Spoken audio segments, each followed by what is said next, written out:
Friends by the fire, but the room's ice cold. All of us a gift, guess it came pre-sold. Found the lips on a best friend, ribbons came untied. Unwrapped betrayal, under that you tied. Mistletoe hanging, but the vibe ain't sweet. So I'm tangled up where I used to keep my seed. The red I'm seeing ain't from no candy cane. Ain't no Ollie, ain't no Dolly, just this burning pain. Christmas red is the fire in my head. Yeah, the trust is dead.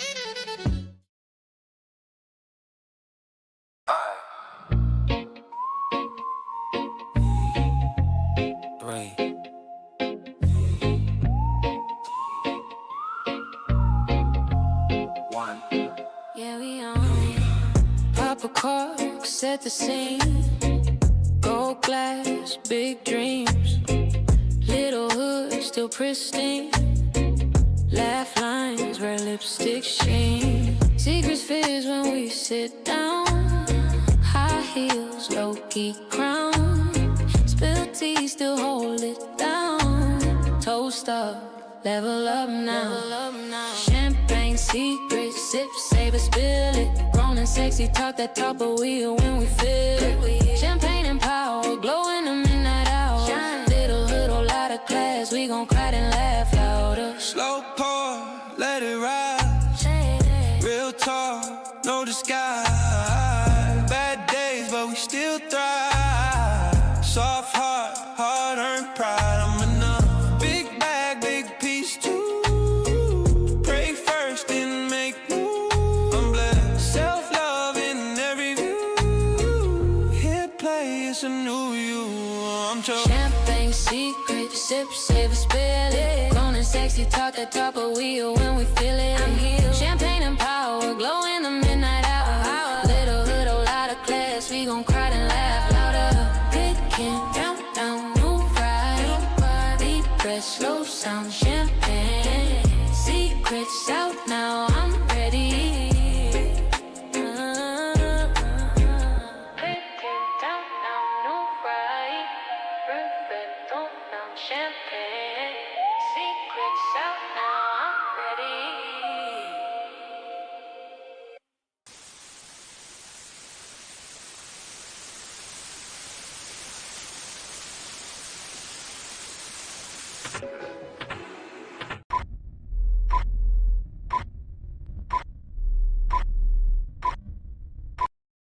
Hey girl, Hey girl, what you doing? nothing much.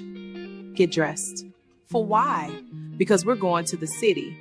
I need a little sip, savor, and spill. Let's toast. What you got going on tonight? Can't call it.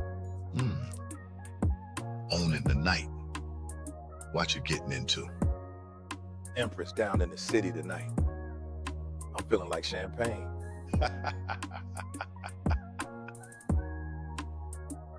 Let's toast.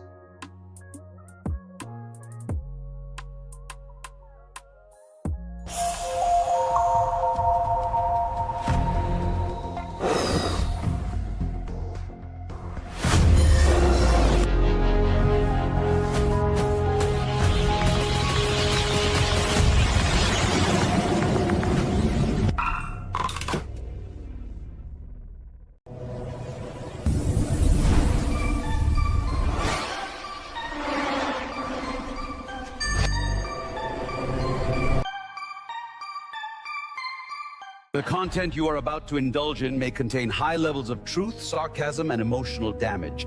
Viewer discretion is advised, but honestly, you clicked, so here we are. Side effects of watching may include sudden clarity about your life choices, uncontrollable laughter at inappropriate moments, mild to severe eye rolling at ignorant comments in the chat, increased confidence, boldness, and I said what I said energy, or getting read like a hardcover novel with highlighted notes. Your bad take being turned into tonight's entertainment. A free personality evaluation you didn't ask for, but clearly needed, and temporary embarrassment followed by permanent self-reflection, optional, but recommended. Do not consume if you are allergic to accountability, growth, hearing the truth without sugarcoating.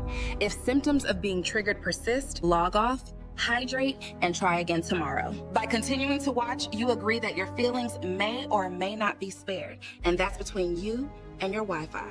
Management will not be issuing apologies, refunds, or emotional support for bruised ego. We do not argue here. We educate, escalate, and occasionally decorate the situation with a little razzle-dazzle, respectfully. Stay classy, stay sassy, and remember, if it don't apply, let it fly. Either way, the glass stay full and the tea stay hot. You either handle it or get handled. Can you handle it? Let's toast.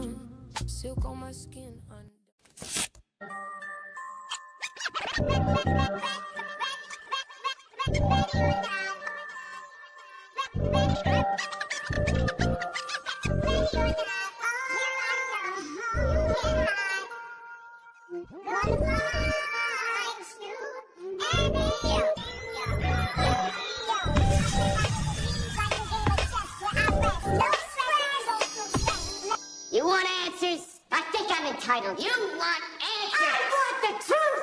You can't handle the truth! Enough is enough! I have had it with these motherfucking snakes on this motherfucking plane! These motherfucking snakes on this motherfucking plane! These motherfucking snakes on this motherfucking plane! Everybody strap in! I'm about to open some fucking windows.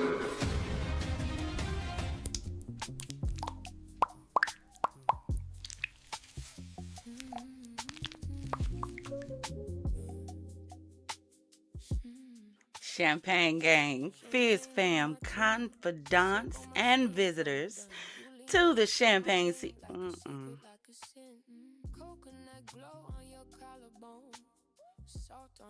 Wait a minute, can y'all hear me?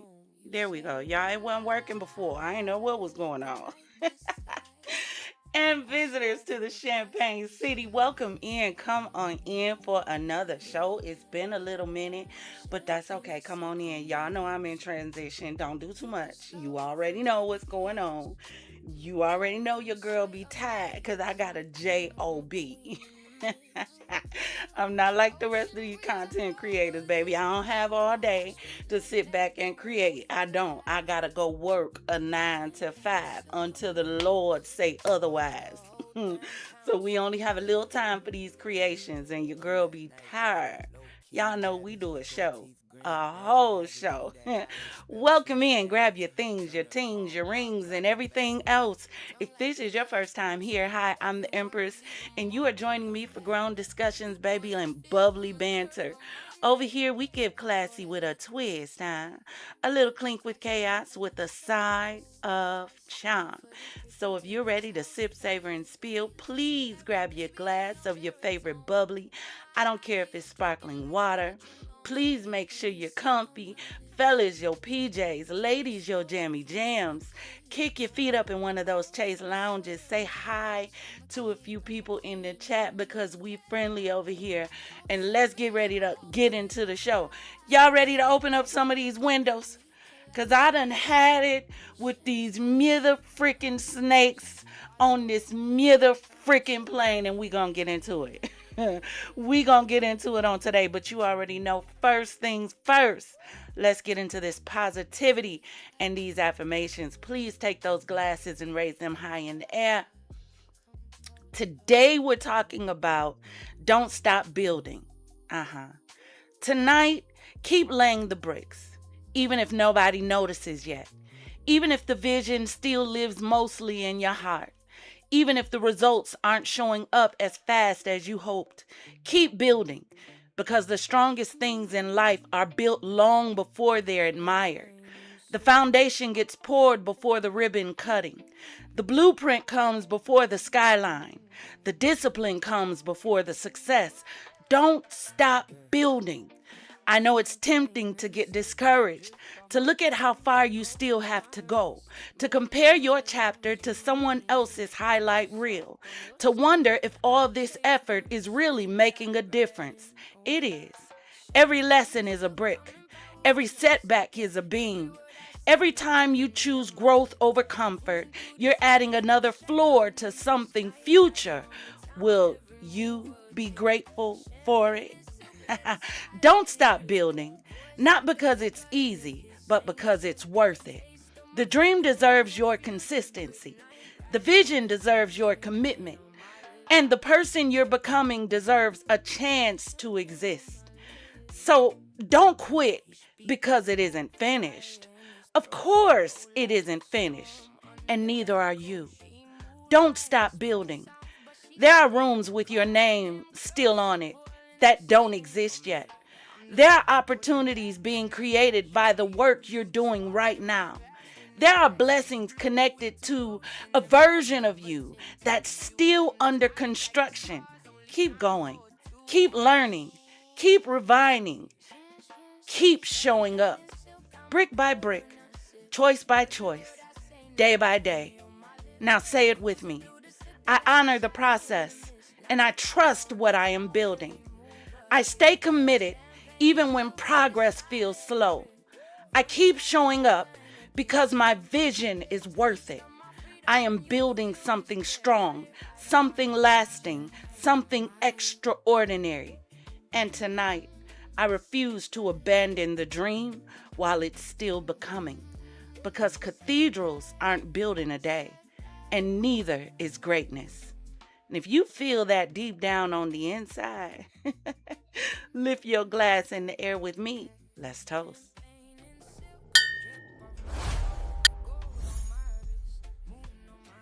And baby, if you came in my heart, in my beautiful city, with your heart set on hell and your intention set on foolishness, because you saw my thumbnail, please let me be the first to inform you that in the Champagne City, baby, we don't do no trolls. Troll busters on patrol. Yeah. Whole squad on patrol. Where they at? Point them out, that troll. Troll busters on patrol. Hey, hey, hey. Troll busters on patrol, troll patrol. Clamp down, shut them out, tow that troll. Click clap, log them out, fold that troll. Whole chair, chanting now, roast that troll. Roast that troll. Troll busters on patrol, troll patrol. Yeah, big boots, stomp them out, roll that troll. Roll it. Cap lock, drag them out, scroll that troll. Crowd yell loud, we control these trolls. We control these trolls. You type to little mole that troll. Live in my crib, little bowl cut troll. Grease on your keys, little old stain troll. Bridge so hot, screen cold from the troll. You a bridge bottom, did water troll. Wi-Fi weak, one bar in your soul. Profile pic, just an egg on a pole. Whole existence on whole set troll. Saying fake pages, same lame troll. Catfish, but you can't say that troll. Talk big game, but you fold like a scroll. We just laugh, hit mute on the troll. Troll buzzers on patrol, troll patrol. Wait. Clamp down, shut them out, tow that troll. Click, click, clack, log them off, fold that troll. Whole chat, chanting now, roast that troll. Roast that troll. Troll buzzers on patrol, troll patrol. Big boots, stomp them out, roll that troll. Cap lock, drag them out, scroll that troll. Crowd yell loud, we control these trolls. We control these trolls. You a damn rock, mouse grown troll. Little dust mite off brand troll. Fry or hair, little egg roll troll. Keyboard chrome, snap pad troll. You a bad seat, no roll troll. Big talk, zero gold troll. DM tough in the street, so cold. See us live on your spine, made a jello troll. You a trash bag, half ton troll. We a whole squad, patrol that scroll. On the fly swatter, you the mad ass troll. She the boot heel, flatten that troll. Go home, go home, troll. Whole room, yeah, log off troll. Log off, go home, troll. Whole room, yeah, go up troll. Troll busters is on patrol, troll patrol. Slam down, shut them out, tow that troll. Click clack, log them off, fold that troll. Whole chat, chanting now, roast that troll. Roast that troll. Troll busters on patrol, troll patrol. Big boots, stomp them out, roll that troll. Cap lock, drag them out, scroll that troll. Crowd yell loud, we control these trolls. We control these trolls.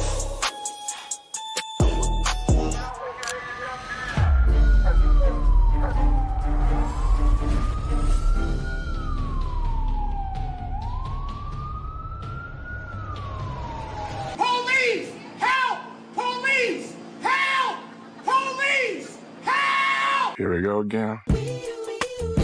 Like a cat crowd. never killed that child. He failed. Yes. He fell on him. And the knife was, he had the knife in his hand. Well, it wasn't a knife. What was it? It was a tool that they tighten up their track cleats with. Oh, is that what it was? Yeah, so he never bought a knife. Yeah. So that came out in the courtroom yesterday. That it never was a knife. You don't want to sit down? Richard, can I get my wallet? Yes. Yeah, because I don't want you to fall. Yeah. Well, I'm not going to fall. I'm standing. So welcome into the show, y'all. Come on in, come on in, come on in. Y'all already know what we talking about. So y'all listen. I fought with covering this story. And the reason why I fought with covering this story is because some of y'all just ignorant. You really are. Some of y'all ignorant. I tell y'all all day, every day. We get so distracted and sidetracked when foolishness happens. It's a lot of times we act like a bunch of little kids. For real. We do. Hold on, y'all.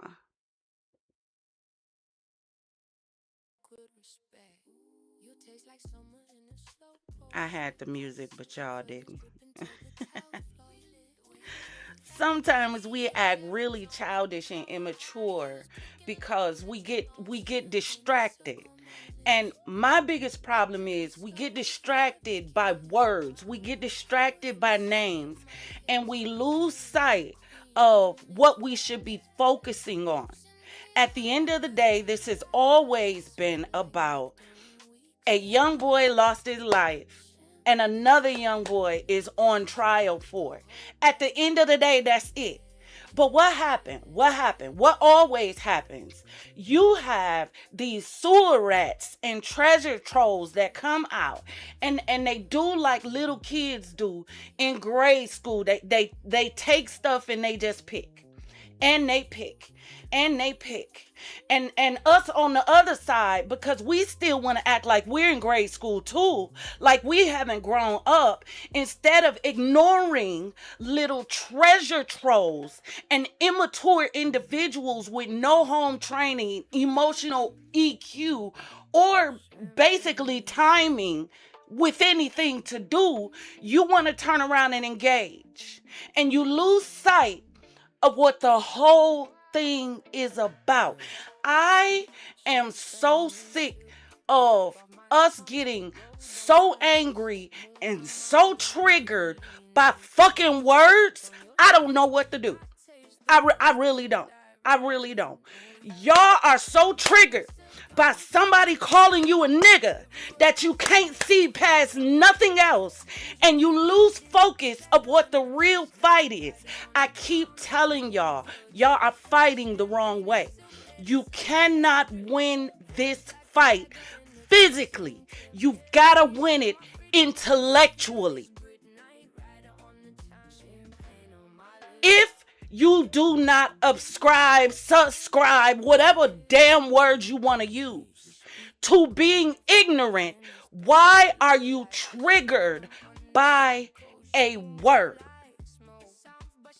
He said we eat watermelon. Damn it, I had some Saturday. So what? We are losing focus. And that's why we keep losing the fight. When we turn around and focus on what the real fight is, it ain't color, it ain't people, it's injustice as a whole. It's this arrogant mindset on all sides that anyone has the right, privilege, or authority to think or call themselves better than anybody else and then turn around and profess the name of God is diabolical, sickening, and you gonna answer for it. You gonna answer for it. The Bible says, beloved, let us love one another. For love is of God, and everyone that loveth is born of God and knoweth God. He that loveth not knoweth not God. Should nobody be professing his name if you ain't got love? Argue with your mama, not me. We gonna talk about it. Let's talk. No, because ain't nobody exempt in this conversation. Because I'm sick of the foolishness on both sides, especially when a young boy's life is sitting in jeopardy. And all y'all can do is point the damn finger at each other.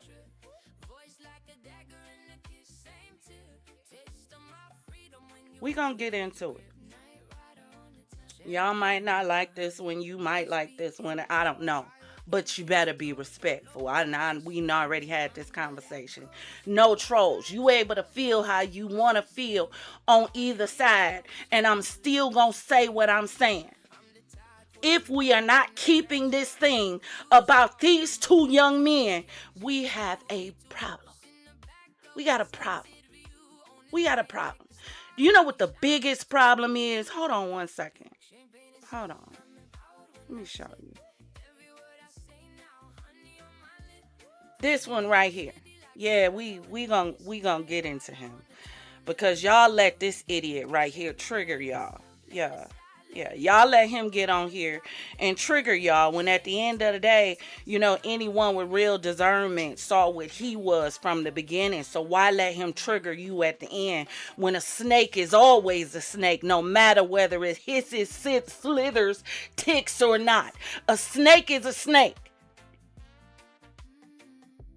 At this point, I want to scream justice for Austin. Do you know why? Because this is his father. A bully created a bully.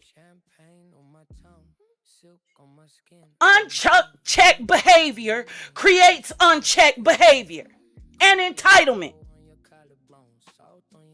This is the conversation that we need to have. He wants to talk about failed parenting. Okay, let's talk about it then. Shouldn't your son have been focused on a game? Let's talk about it. Shouldn't he have been somewhere warming up? Ain't that what they had us do when we was in school, getting ready for a track meet or a game or anything else? We were over with a team preparing for the game, not sitting down. We gonna talk about it or not? Let's talk about a screwed up world that we live in where a kid has to feel like he has to pull out a weapon to defend itself because people don't know how to mind their business. Do we want to talk about it or do we want to not? Oh, I got time for time today. Y'all want to keep arguing about color instead of arguing about facts.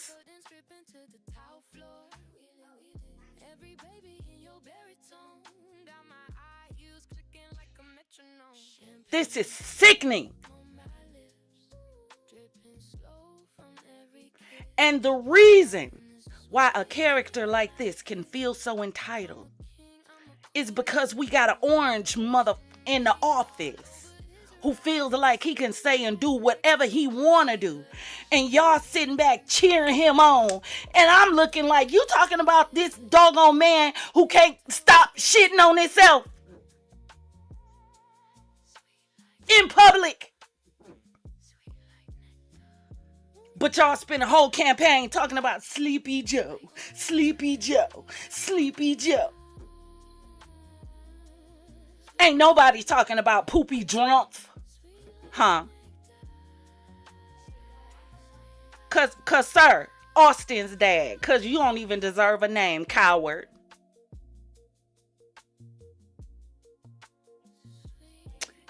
Your president is an immigrant just like you. See, this is why y'all gotta learn how to shut the hell up. You know, when an officer arrests you, there's one thing that he tells you. You have the right to shut the up. Don't say nothing. But no, Big bad boss right here just had to come out and speak. I ain't even watched the video. Ain't gonna watch it yet. We might watch it at the end. Ain't even watched it. That's how much I recognize a coward when I see one. Because all of that he did, that had y'all up in a roar about, he did it behind a camera. If he really felt that conviction, he would have did it in front of the individuals he was speaking to. See, I don't have a problem with MAGA. I have a problem with maggots. I have a problem with sewer rats. I have a problem with treasure trolls. I have a problem with garbage pail kids. Because garbage pail kids raise sewer rats and garbage pail kids.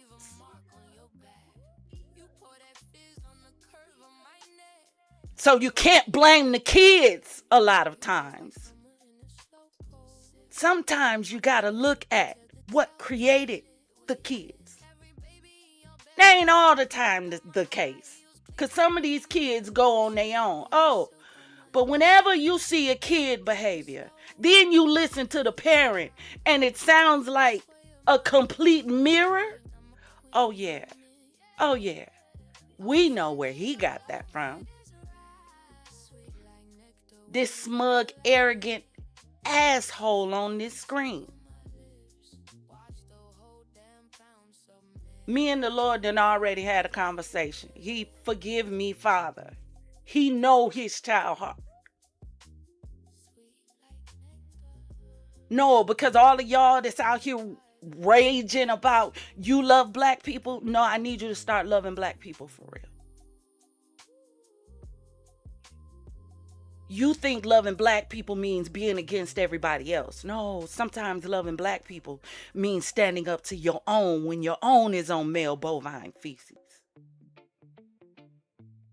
When your own is losing track of the vision and the goal. See, y'all don't really know what loyalty is. That's the problem. That's how y'all friends keep turning on y'all, because y'all don't know what loyalty is. Y'all think loyalty is blindly following everything that you do and agreeing with everything that you say just because we share the same color skin or because we supposed to be quote unquote friends. No, when we was growing up, they told us friends don't let friends drive drunk. No, I love y'all enough not to let y'all lose sight of what should be the real focus. Not idiots calling you out your name, trying to invite you to the sandbox to fight.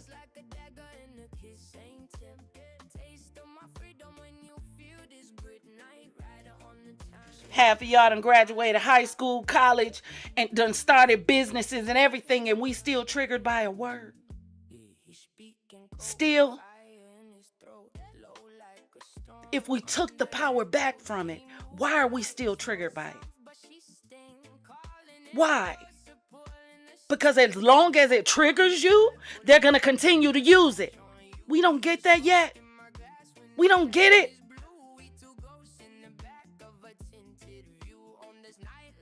Y'all ought to start laughing every time they use it. No, that would be your daddy for coming in her instead of on her. Then I wouldn't be standing here talking to you.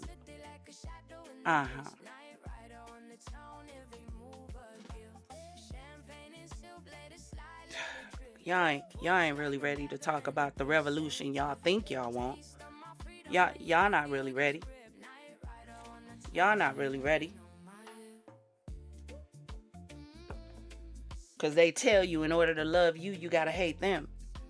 Y'all ain't really ready. When the biggest problem for some of y'all ain't people that look like them, it's people that look like you. You really want to talk about it? We really want to talk about it? Majority of us is looking at this case. Majority of y'all ain't never dealt with no form of racism. Y'all see it on TV. Y'all know what y'all problem is? Nuck and Day Day. They live 3 houses down for y'all. What y'all gonna do about them? You outraged about them yet? Until you get outraged about them, don't talk to me about them. Said what I said. Argue with your mama, not me. Said what I said. Y'all really want to make a mark? We need to change. Stronger together, right? That's what we say. So when are we going to change so we can be stronger together? When? That's how we win this fight. But we ain't learned how to come together yet. Do we not realize that majority, that when we want to talk about slavery, you realize when we want to talk about that, if we really look in history, a lot of this started, not with them, but with us. A lot of your oppression that you dealing with now don't start with them. It starts with us. We just get angry when it's them. We don't recognize it when it's us, because somehow we feel when it's us, all things that us do ought to be forgiven because it's us.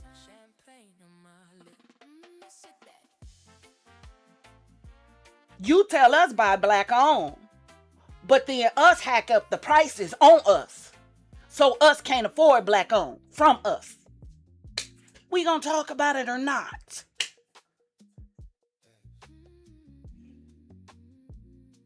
But let's get back to this coward on the screen. Hashtag justice for Austin, because this had to be his daddy. This is the problem right here. Soon as this coward opened his mouth, I understood the problem with Austin and his brother. This coward, this arrogant, entitled weasel right here on the screen. Yeah, all of that. That allegedly wanted to get online and talk about, we brought you here. They sold you to us. Us. Sir, I was going to leave you alone.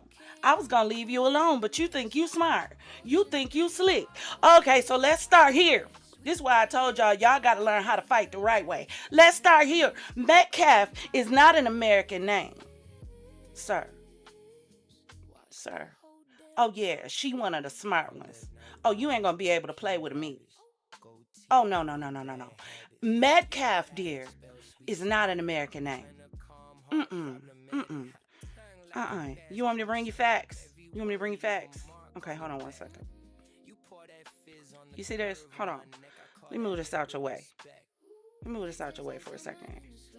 Y'all see our, because I want everybody that comes over here, I want you to remember what this is about. You see our badge. I'm thinking about, but I don't want to infringe on his family. I really want to put this on a t-shirt, but I don't want to infringe on his family. So I think what I might do is just take this logo and send it to his family. I think that's what I want to do, because I think it's hot, and I think it would look good on some t-shirts and some mugs and stuff. So I think I want to send this to Melo's parents, y'all. But let me, Mr. Metcalf, Mr. They sold you to us, Mr. I don't know how to exercise my right to shut up. Do y'all see this? Y'all see this? Metcalf, the name, actually originated in England. The surname Metcalf originated in Yorkshire. Hold on, let me turn the music down. Originated in Yorkshire, England during the Middle Ages. The Metcalfs were one of the largest and most numerous family groups in England during the 16th and 17th centuries.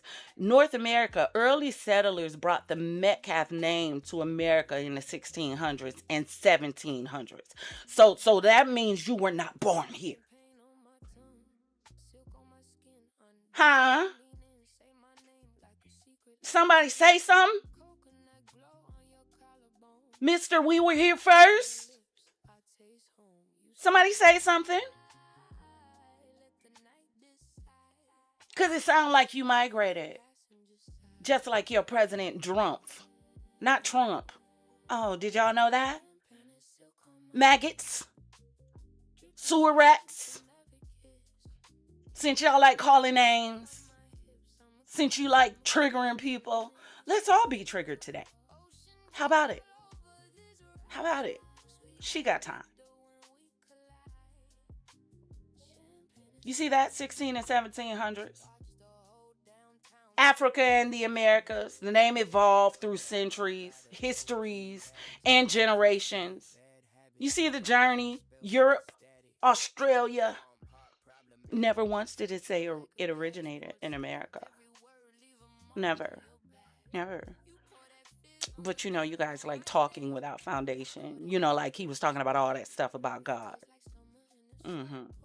But he forgot about the scripture that says, inasmuch as you've done to the least of these, my children, you've done it unto me. Did you forget about that? Forget about that one. For God so loved the world that he gave. Did you forget about that one?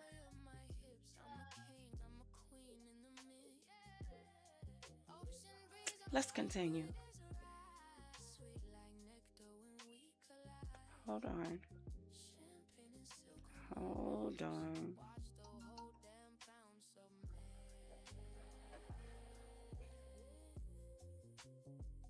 This the one. Here we go.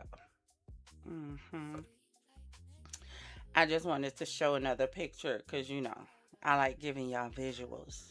Because I'm a visual chick.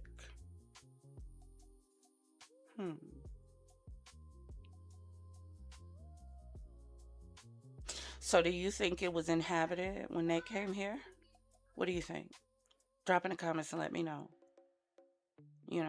Because because as someone who has Cherokee, Black Hawk, and West Indies Indian, please don't play with me, sir.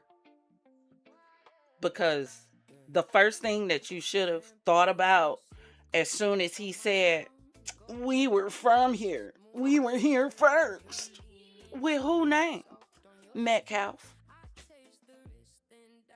You show me the history where that name comes from America. So if it didn't come from here, that means you're an immigrant too. Just like your president, whose family immigrated here from Germany. See, this is what happens when you lie and tell the truth at the same time. This is what happens when you try to cover up who you really are. You just, some people, they itch. When you hold in lies for so long, you be itching. It just be like, ugh. Like you be trying to hold it in and it be like, ugh. You know what I'm saying? You can't. You be fighting against it. And baby, that inner arrogance just had to spill out.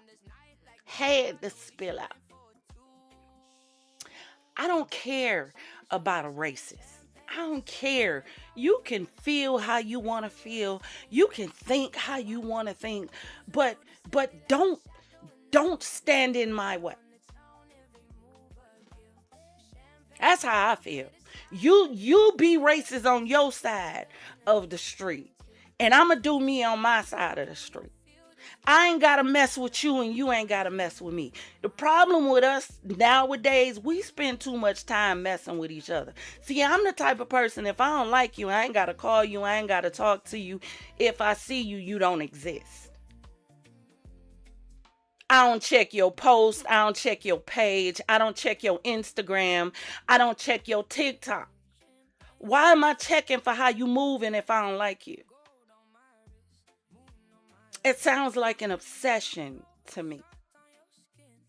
But enough of me talking. I just wanted y'all to see what ChatGPT had to say about it.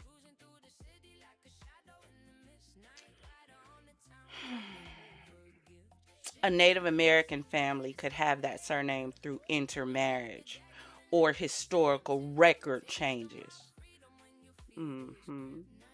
After several centuries in the United States, you know, to be several centuries in, that would mean you would have had to have migrated. So, you know, according to ChatGPT, and if it's a lie, it's ChatGPT's lie. So according to ChatGPT, there's no way you can have this last name, sir, and be from America.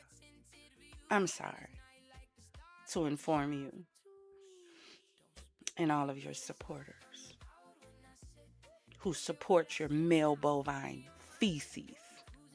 And for those of you who don't know what that is, it's bullshit. Now, let's get into today's show.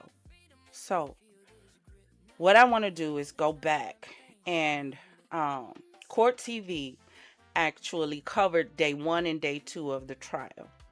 So what I want to do is we want to take a listen. Make sure you have your notebooks out. Hold on. Let me get our golden chapeau back on the screen. Our Justice Karmelo. Our chapeau. And the reason I want this chapeau to stay on the screen, I want to work this thing kind of backwards. And I do understand that we had the original arrest and everything like that came out. We're going to deal with all of that. But what I want to do is, you know how a lot of times when I'm watching a TV show, like right now, anybody that's watching From, I don't know about you, but From stressing me out, because the more we get into it, and you think, okay, we finna find out something else happened, and we still don't find out what like the last 20 things that happened is. So one of the things I do with TV shows like that is I'll go back and binge watch it from the first episode all the way to the beginning. What we're doing with this is we're doing the same thing, but in reverse. We know what was said and all of that in the beginning. I want to go from the court and what they're saying in court, because now we have the trial. A court is a legal proceeding, so everything that you said was done under oath. Then we're going to take what was done in court, said, and what they brought to us, because of course there was no cameras allowed, so we can only go off what people are telling us. We don't even know if they lying. So we got to take everything that's being said with a grain of salt, because it can't be proven until they actually release the court footage. But we want to go back, watch this, and then we're going to go back to the beginning and listen to what everyone said. And I want everybody to let me know how you feel. What I want us to do right now, take your feelings and emotions out of this, okay? Anybody that knows me know this is not an all-black channel. It is not. It is not. And if anybody get in my chat when any of that foolishness, you blocked. Okay? Blocked with a capital B. And that's on me. We love everybody over here. We just don't tolerate foolishness. Okay? But I want to know what you think about what's presented in the case. Okay? Right now, we're focusing on nothing but what we're going to hear from the trial. Put on your golden chapeau. And now we're going to take a look at the evidence, okay? Let's get ready. Let's go. This afternoon, as we track a very big case that is happening out in the state of Texas. A high school track meet ended in a 17-year-old's death. And now the trial is getting national attention. People are divided, talking about race and self-defense. And today we are following day 1 of Karmelo Anthony's murder trial happening out there in McKinney. And inside of that courtroom now, they have taken a break. We've been following those live notes all day, and we're going to check in with Cody Thomas in just a moment. But where we're at right now is after the first witness was called by the state, a forensic video analyst was the one who was testifying to multiple wide-angled surveillance videos that the prosecution admitted was not crystal clear. But while playing that video, there was some reaction in the gallery. Now, cameras are not allowed inside of this courtroom, but they're on the ground. In Frisco, we have our own Cody Thomas, who is following everything that's happening. Let's take a look back. Even though we don't have those cameras, we do have the defense attorney, Mike Howard, what he said before the gag order was put in place in this case. We expect that when the full story is heard, the prosecution will not be able to rule out the reasonable doubt that Karmelo Anthony may have acted in self-defense. Self-defense is a fundamental right guaranteed every American. The law is clear. When self-defense is One thing that I want y'all to remember, what are our two things now? Two things have to happen in order for there to be a charge and a conviction. Without these two things, we got a problem in a case. This is how you end up with appeals. This is how you end up with convictions being overturned. You got to have an act that is criminal, which means you intended to do this. You intended to cause a harm. You intended to cause a death. And then after they determine that was criminal, you have to determine the motive was criminal. Okay? Got it? Now let's continue. By the facts, the law puts the burden squarely on the prosecution to prove beyond a reasonable doubt that the citizen accused did not act in self-defense. The law does not expect or require the citizen accused to prove that they acted in self-defense. It's actually the opposite. The law requires the prosecution to rule out the reasonable doubt that the citizen accused may have acted in self-defense. And let's go right now to someone who was inside of that courtroom listening to these opening statements. No cameras, but we have our eyes and ears inside of the courtroom. Cody Thomas joins us now live outside of the courthouse in McKinney, Texas. Cody, good to see you. Tell me about those opening statements. First of all, what was it like being inside of the courthouse for those?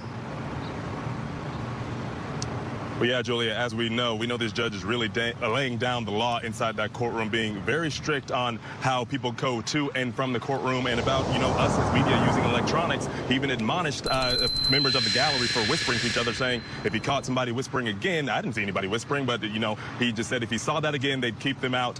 He'd kick them out permanently. But, Julia, to touch on those opening statements, of course, the prosecution is continuing the narrative that we've heard from the beginning since April of 2025, that Karmelo Anthony was under that tent for no good reason. He was just there, and then Austin Metcalf and his friends came up to approach him to say, get out from under the tent, to which Karmelo Anthony, the prosecution says, got aggressive, reached in that bag, pulled out a knife, and stabbed Austin Metcalf. But the defense in their opening statements painted a different picture. They began by humanizing Karmelo Anthony, talking about how he had 2 jobs in high school, how he was, a brother, a son, an oldest brother, how he was a 3.7 GPA A student in school, just really painting him out to be a good human being before diving into their version of the facts of the case. Now, of course, we've heard that statement from eyewitnesses. Here's my problem with this, right?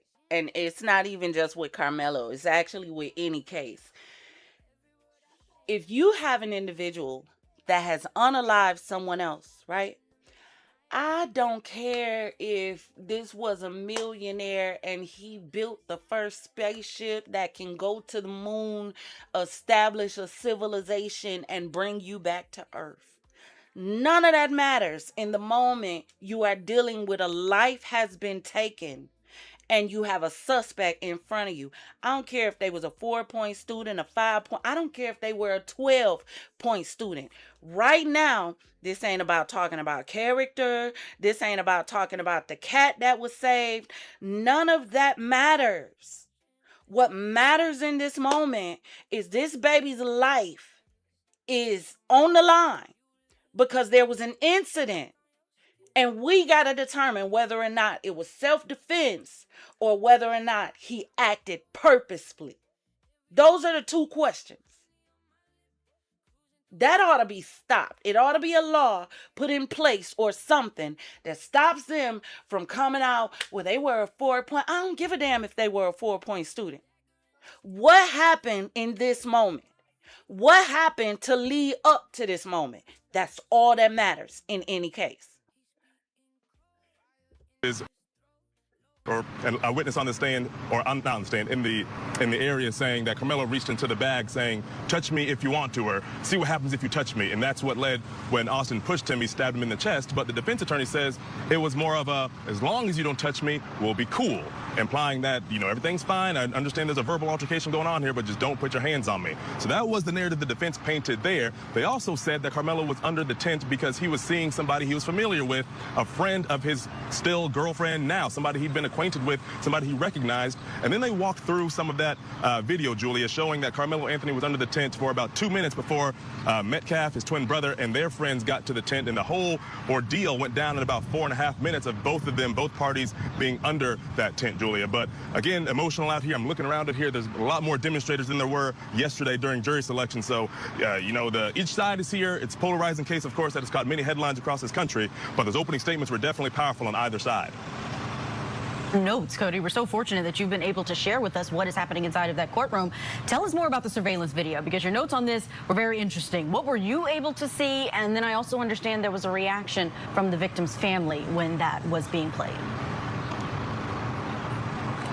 Yeah, Julia, so that's in the opening statement. They were referencing surveillance video. And, of course, everyone wants to see video. We haven't seen anything. There's been a gag order on this case since the very beginning last year. So they start playing this video. There were 5 different angles of the video getting walked through from testimony by the forensic video analyst. And they were very wide-angle videos, Julia. And the witness had to talk about how he had to use this software to zoom in and try to make the video as clear as possible. And even then, Julia, I won't lie, it still looked very fuzzy and hazy. It definitely sets the scene. You can see what's going on, but even the prosecution distinctly said that you won't be able to uniquely identify anyone, but they referred to Karmelo. Absolutely. Let me pause for a second, because Progressive said friends. And then Niecy turned around and said, what about your friends? Absolutely. This is what I keep telling y'all, right? Hold on. Let me move this behind so y'all can see y'all text. There we go.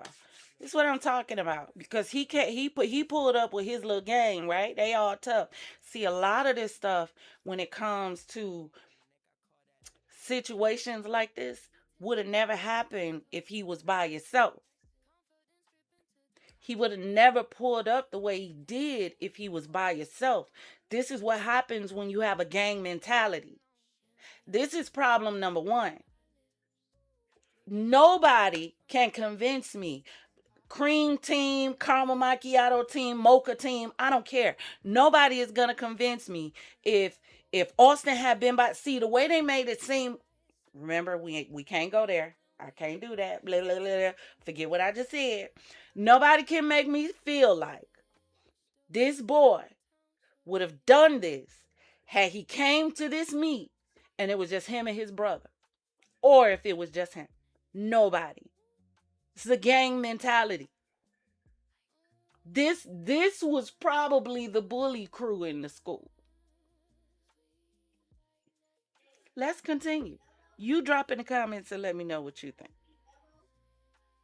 Video as the person of interest, and they referred to Austin Metcalf as the victim. Of course, as the forensic analyst has digested this video and dissected it and pointed out everything that we need to know, going through shoes and the type of clothing they were wearing. So we identified who each person was in the video, even though they kind of just looked like humanoid blobs.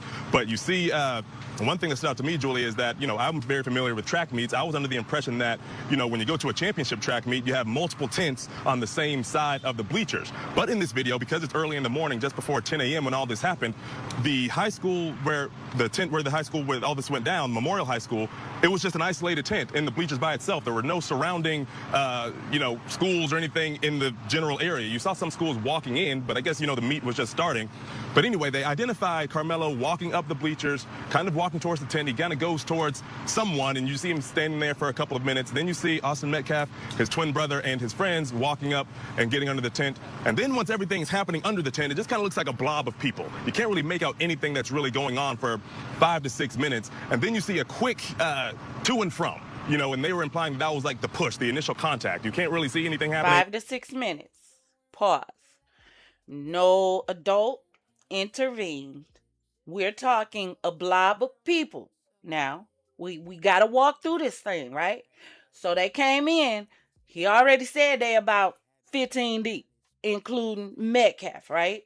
So nobody's trying to figure out why a giant crowd of teenagers have gathered in one spot when they all should be taking seats are going to their prospective places so that they can get ready for the meet. Right? Nobody. No adult, no coach, no referee, no nothing. Said, hey, somebody get over there and separate the children. Empress, it happened too fast. No, it didn't. He just said 5 to 6 minutes they were standing there in a blob.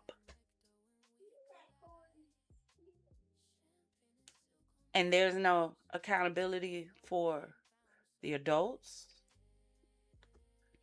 that should have been chaperoning teenagers in the open. Who should have been in this area? Before then, you see people walking by. They're not really, turning heads as if something's loud and, something's catching their attention. But all of a sudden, you see that to and from. And then you see Karmelo, or who they identify as person of interest, who we're assuming to be Karmelo Anthony. He runs out from under the tent, and then he's running down the bleachers, sprinting a ways away from the tent and out of the stadium onto the track and everything towards one of his coaches. And eventually after that, we see another angle of the video where Karmelo's been taken into custody by police. But the reaction, Julia, it wasn't a visceral reaction. When you saw the to and from, of course, that's the stabbing action, if you will. All I saw him sitting 2 rows behind Austin Metcalf's father, and his head was just kind of in his hands, kind of like this. Wasn't necessarily crying, but, just implying that he doesn't really want to see, even though you can't see the stabbing, but he knows in his mind this is the moment that his son lost his life. So he was just there, obviously overwhelmed by everything. I'm sitting right behind the Metcalf family. Karmelo Anthony's family is on the opposite side of the courtroom. But again, the video, not as impactful as I thought, but it definitely is a scene setter to help us understand clearer as to what's going on, since we haven't seen anything so far in this case. Oh, incredible detail, Cody. You're setting the scene for us, not being able to... Hold on 1 second. I want to show y'all something. Let me pull this up. Hold on.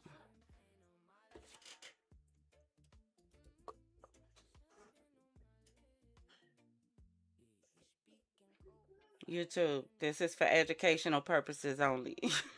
YouTube be tripping.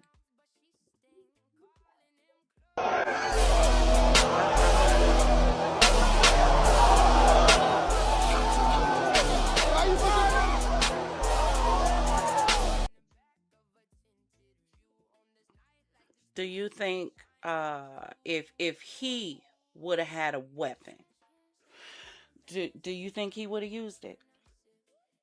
No, let's talk about it. Let's talk about it. Do you think if he would have had a weapon, he would have used it? This was a Spurs fan who was attacked by a crowd. Not 14, but a crowd of Knicks fans. Do you think if he would have had a weapon, he would have used it? Don't worry, I'll wait. Because some of y'all just like sounding smart. You like trying to sound smart instead of thinking logically. You came out of a game and you just want to enjoy yourself. All of a sudden, because your team won, a gang, a crowd, that was at least 50 people, if not more, want to attack you and try, even if not this one, this wasn't the only person, it was other people whose jerseys was ripped and destroyed. Do you honestly feel like if any of them people would have had weapons on them, they wouldn't have pulled it and used it? Well, Empress, what are you trying to say? This man had already said 14 people surrounded this boy. 14. I don't know if they was all cream team. I'm assuming they were, because given the way the sewer rat of a father was speaking, I'm pretty for sure, Chud and them don't like niggas. I'm sure. So I'm pretty for sure they were all white. You telling me 14 people come up on you and you got to wait? Let me tell you something. The Empress, I am a blade lover. And we already determined he ain't had no knife. We already determined that. We gonna get in that too. I am a blade lover. I go on Amazon specifically to look for the most unique blades to purchase them. That's how much I love blades. I love blades so much I have 6 swords. That's how much I love blades. I love blades so much, baby. Let me explain something to you. At any given time, there's probably 1 or 3 or 4 on me somewhere. Not because I'm expecting something to happen, just because I love blades. If I go to a store and they have hunting knives and they're unique hunting knives, I'm going to purchase me a blade. So if I'm out and 15 people want to run up on me and attack me, I gotta live to tell the story. I don't know what you're talking about. Did I carry it out the house just in case something happened? No, I carried it out because I like having my, what do you call it? My collectible. I collect knives. Let's put it like that. My collectible on me, I like it. But hey, my collectible can come in handy if there's a problem. Don't become a problem and my collectible can stay collected. You don't understand.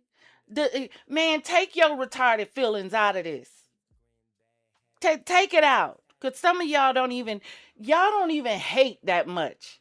Y'all just doing it because you want to jump on somebody's dumbass train.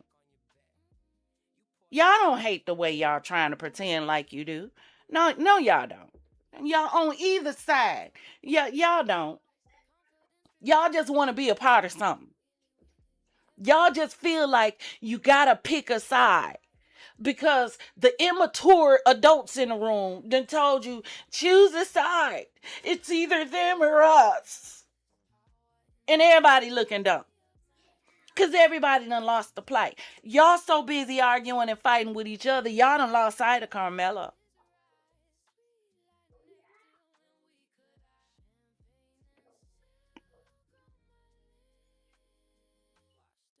Not a knife person, but I want one. Hannibal had. If you know, you know. It was that. Now you see me. Now you listen. Listen, that little hook on the end, you already know I'm a Hannibal fanatic. You should already know. He talks like he been knew what the outcome was. But we can't talk about that yet, Niecy. We still in the beginning now. We can't jump to the end. Let's go. See what's going on in this case that has so many eyes on it is really helpful. You also broke some news for us earlier when it came to the jury. There have been a lot of questions about who's on this jury, what may be their demographics, how will that impact a case that has had a lot of polarization racially, especially online, even though we know these parties say, even the prosecution today in the opening saying this is not about race. But what have you observed about the racial makeup of this jury? Yeah, Julia. So, of course, you know, with the optics of this case, this story here, young black kid, young white kid, violent crime. Of course, people are going to have their opinions. They're going to have their judgments. And, you know, the jury was, you know, the makeup of the jury was in question. And so, of course, I was in jury selection yesterday, and that jury was seated around just after 5 p.m. yesterday. And I couldn't necessarily see the courtroom today. You know, we saw reports last night that there was no African-American people on the jury, and that held to be true. It's a majority white jury, of course, made up of men and women. There are 3 Asian women on the jury.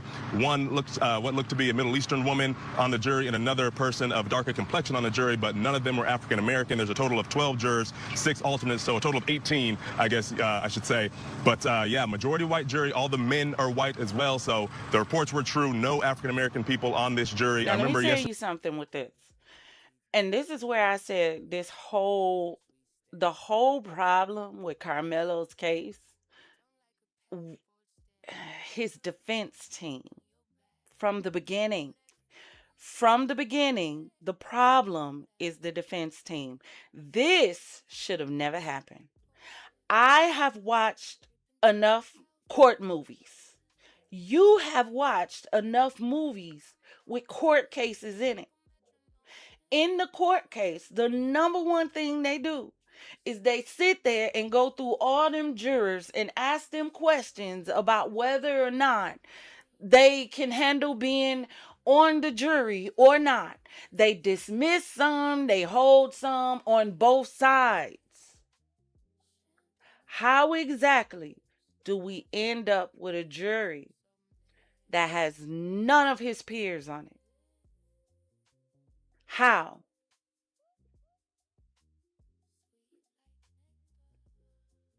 How?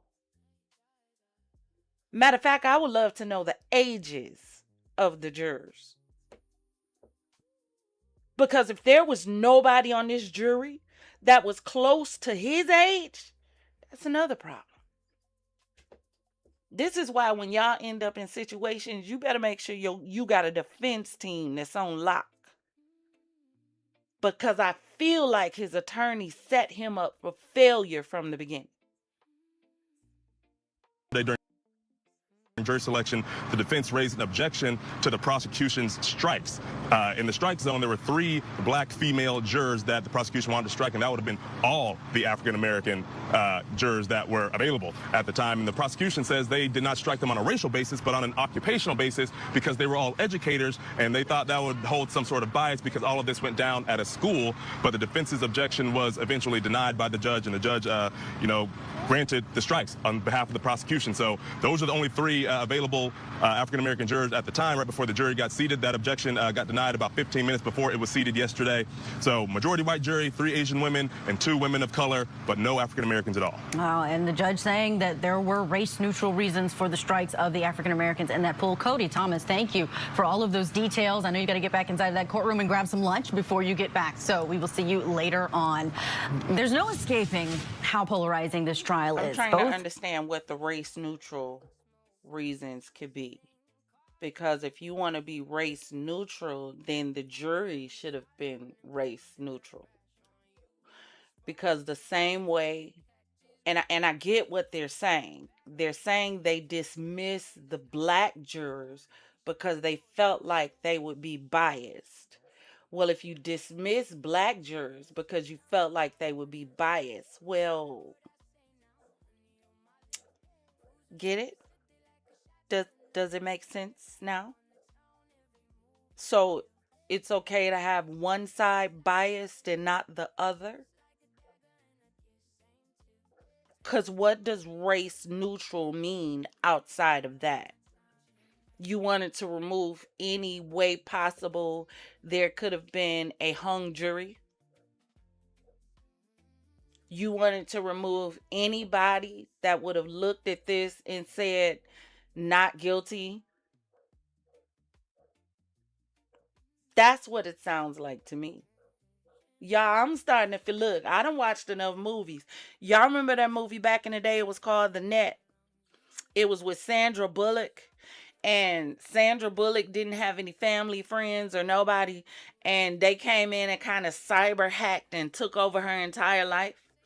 And they wanted her to be a part, was it the jury they wanted her to be a part of and sway it or something? I would have to go back and watch the full thing. I think that was the movie with her with the jury. I'm starting to feel like they might need to check and see if some people might have some hearing aids that was connected to some microphones or something on the other side. Because I don't understand this jury selection at all. And I don't understand the defense team that would have allowed this jury selection. And I don't understand the defense team that would be okay with a judge saying a racially neutral. Yeah, I don't understand that. Because anytime you talk about to neutralize something, that means to like remove it or alleviate it. That would be like, only having friends that agree with everything you say. It sounds like something that everybody would want until you do something dumb and then your friends say, well, I knew that was going to happen. Then you looking like, well, why didn't you tell me? Because you want me to agree with everything that you say. Why wouldn't you want someone that can disagree so that there can be a fair argument and a fair trial? You neutralize any chance at fairness by even using the word neutral. And there was nobody on the jury to make it neutral. Get it? But see, and I'm not an attorney. I done just watched enough crime shows. That's it. But if I can recognize this, why didn't his attorney? That's number 2 on the attorney. We got the jury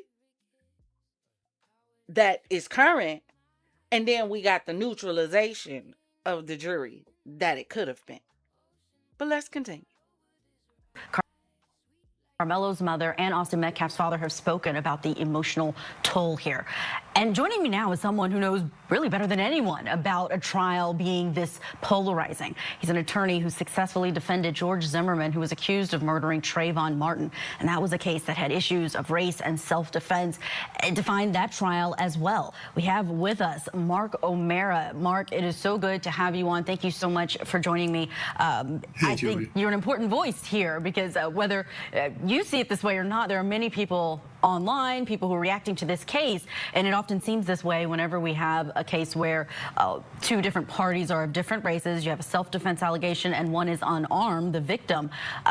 There's often a reference to the Trayvon Martin case, the George Zimmerman case. Sure. I want to ask your opinion. Do you see similarities here in this case? Oh, no, there definitely are.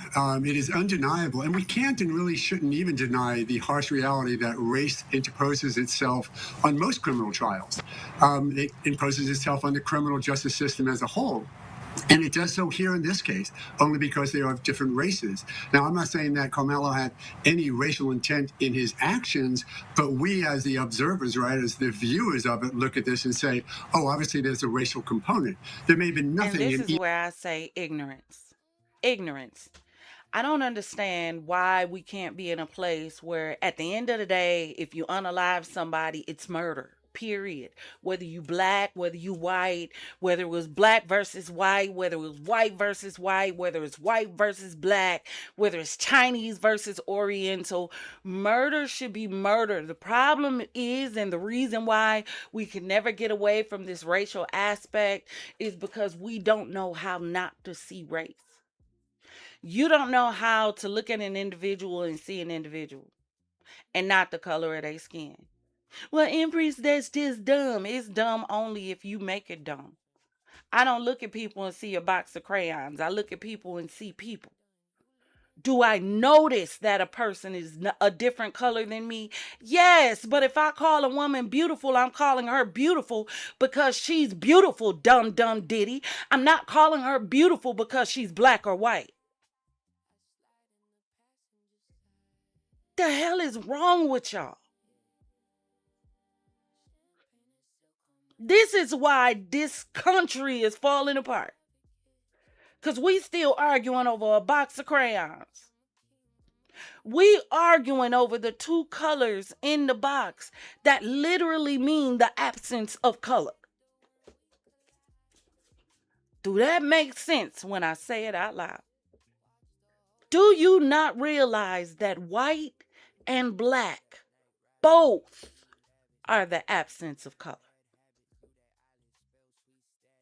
All the other colors we could be coloring with in the crayon box, and we still obsessed over these 2 colors.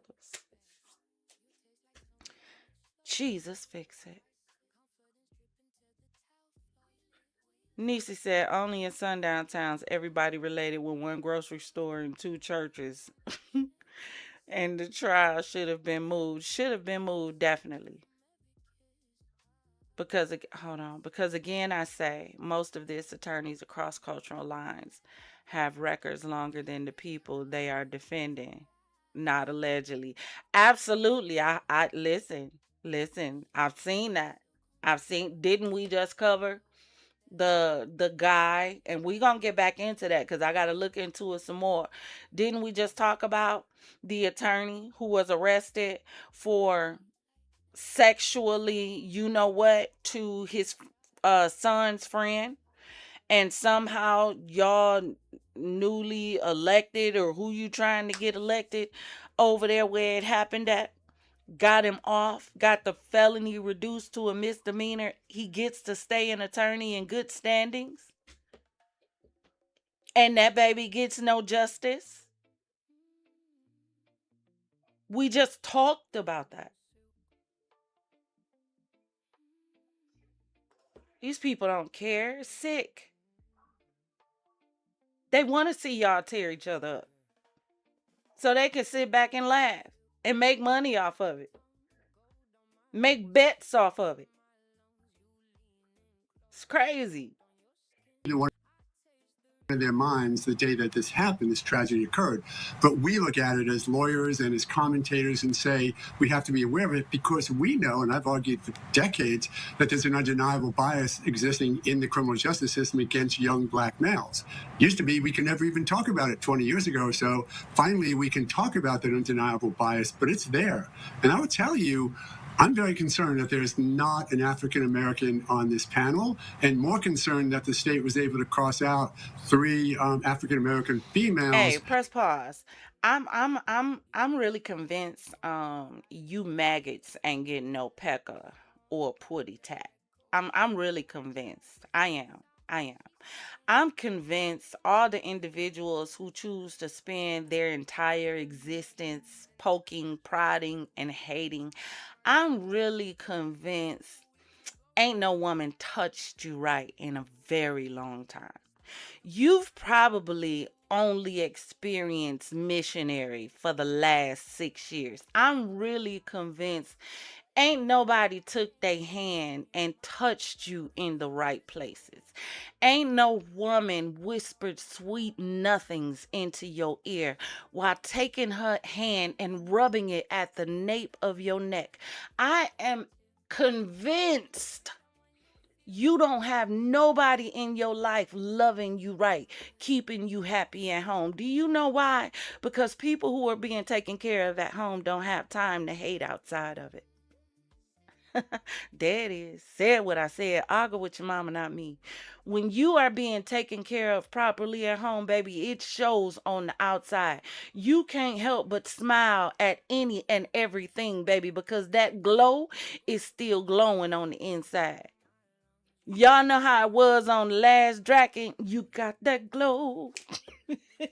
You got to know that you need the glow. You need the glow to grow. See, y'all ain't got the glow. Ain't nobody popped that cherry in a while. Y'all stopped up, got cobwebs. Some of you men blowing out dust. That's all that's coming out, and it's got you cranky and stopped up. You ain't had a hug from a woman that don't look like Matilda the damn Hun in a very long time, and you miserable. Only people that can be hateful and sit back and spew out hate and venom, you're miserable. You're miserable. You ain't had a hug. Come on, just bring it in. Come on. Come on, because I ain't scared of your KK or your K. None of them. Come on, bring it in. Bring it in. You need a hug. Come on, let mama give you a hug. You need me to pat you on the back. You need burp. You need somebody to wrap their arms around you so that you can feel what true love feels like. True love, true love. Ain't that what Anita said? You trying to know what true love feel like? Is that what? Just bring it in. Bring it in. Come on. Come on. Let me give you a hug. Y'all need a hug. That's all that's wrong with you. That's all that's wrong. You just need a pat on the back. That's it. You ain't had nobody encouraged you in a long time. You ain't had nobody look you in the eye and tell you you are somebody in a long time. So you choose to hate. You're bitter. You're bitter and you're angry because mama and daddy wasn't there for you. I'm convinced that's the problem with majority of you. That's it. Because how can you be happy at home and spend this much time obsessing over somebody else? I don't even understand. That don't make sense to me. I don't understand. But let's continue. That were opposed, or what we do call it, Batson strike, because of a concern of a racial striking. And that's a problem for this trial, and we haven't even started yet. Yeah, that's been concerning to a lot of people who are reacting to this. I'm curious what the breakdown was in that landmark trial that you successfully represented George Zimmerman, if you remember. Was it similar? There are other cases. The Ahmaud Arbery one stands out to me. That's all it is, Niecy. They need to rest their head on some double D's or triple or something. Just bury your head in that bosom. I'm just convinced they ain't had a home cooked meal in a long time. That's it. Or if they had some, it didn't have no seasoning in it. That's it. I'm convinced majority of these people, the minute they walk in their home, they arguing, fussing, and fighting. Get over here, Johnny. Get over here. Didn't I tell you to go milk the cow? Didn't I? Didn't I tell you to take this garbage out? Why this garbage still in here, Sally? Get over here. Well, honey, did you pay the bill? Woman, you asked me one more damn thing, I'm going to burn this damn house down. Leave me alone now. I done told you 12 times when I get home, I don't want to talk about nothing. I know. That's what y'all home life be like. So you take it out on everybody. You take it out on everybody. You don't really hate. You don't even feel that. It just make you gotta get your frustration out on somebody. So you know how it comes out. Watermelon felon. Nigga. Y'all ought to start laughing in their faces. Do you know what would piss a person off more when they think they got one up on you is when you laugh in their face? It will send them through the roof. Keep telling y'all don't know how to fight the right way. There was a question of that jury. There was only one African American on that one down in Brunswick, Georgia. What do you think that has, if it has an impact at all on how the outcome may be in this case, and will they have a successful appeal if there's a conviction? Well, again, my jury was 6 women, only one who was identified as maybe biracial, but Lisa, no. you know that's the problem. She said, Tony. You know that's the problem. They just be trying to see if you throw it in the air, if it'll turn into sweet sunshine.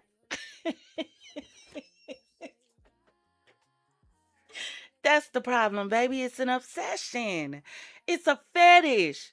Didn't they tell us when we were kids, when kids keep picking on you, it's because they like you for real. They just don't know how to express it. They don't know how to express that they like you for real. So they got to pick on you. They like the little kids on the playground. I told you some of these folk is just oversized kids that ain't learned how to grow up. That's it. They just got ADHD and they don't know how to let you know they like you. So they just pick on you. You know, run around and hit you on the shoulder. You know, pull your hair. You know how they used to do. You know, poke you with the pencil. But they like you. They just don't know how to tell you they like you. That's all. You ought to just start looking at them and being like, oh, you like me for real. You wanted my attention that bad. Oh, you trying to see if it's sweet. You need a hug. Oh, you okay? You need a hug. God loves you and so do I. Y'all, that would send them through the roof. Y'all better learn. Y'all read everything else but them. Please. Make your call home and tell your mama I ain't coming home no more. You better tell him, Niecy. African Americans on my jury.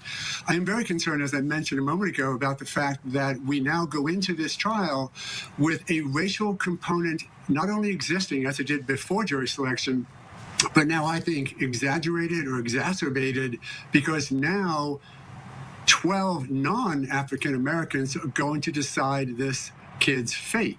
And just as we had to deal with in the Zimmerman case, you want to have something that people can place their trust in the verdict, whatever it is. And I was sort of hopeful in the Zimmerman case that since all the evidence came out, all the arguments came out, that it would at least be understood, but it was still difficult to trust. When you go into a case like this with the undeniable racial concern and do it with a jury that has no African Americans, not only do you build in a possible appellate issue, but you really build in a social issue that how is the Black community going to look at this if he gets convicted and say this is a just verdict? They're going to look at it the way they've had to for decades, which is the bias system. Here's an example of it. Oh, wow. Really great insight, Mark. We have to get a break, but you're going to stick around a little longer. We have a lot we're going to talk about on this case. Coming up, we're going to look at the facts of the case. Also, what we learned from opening statements, but we're going back to the initial report. What did those witnesses on the scene, including the defendant, say to officers right after? Believe it or not, coming from a black American, I actually think it's going to be a fair trial. I don't think the racial tension is going to affect the case. I believe in the judge. I also believe in the prosecutor, and I heard that Mike Howard, the attorney for the defense side, is actually good. Those are comments outside of the courthouse where we are in Texas this hour for day one of the Karmelo Anthony trial. He's a defendant charged with first-degree murder for the fatal stabbing of 17-year-old Austin Metcalf at a high school track meet. Key pieces of evidence in this trial are going to be the surveillance footage from the stadium and witness statements. That surveillance video has already come out inside of the courtroom. But we're taking a look at what those statements were in the police report from the people who witnessed the incident. So a school resource officer was taking down these statements in the police report. Let's take a look at witness statement number 1. And this is a minor, a witness that was sitting under the Memorial High pop-up tent with his team near the victim, Austin Metcalf. The suspect, Karmelo Anthony, was from Centennial High and was sitting under the Memorial High tent. Austin told Karmelo that he needed to move out from under their team's tent. Karmelo grabbed his bag, opened it, reached inside, and proceeded to tell Austin, quote, "Touch me and see what happens." No one really thought Karmelo really had any weapons in his bag, and Austin proceeded to touch Karmelo.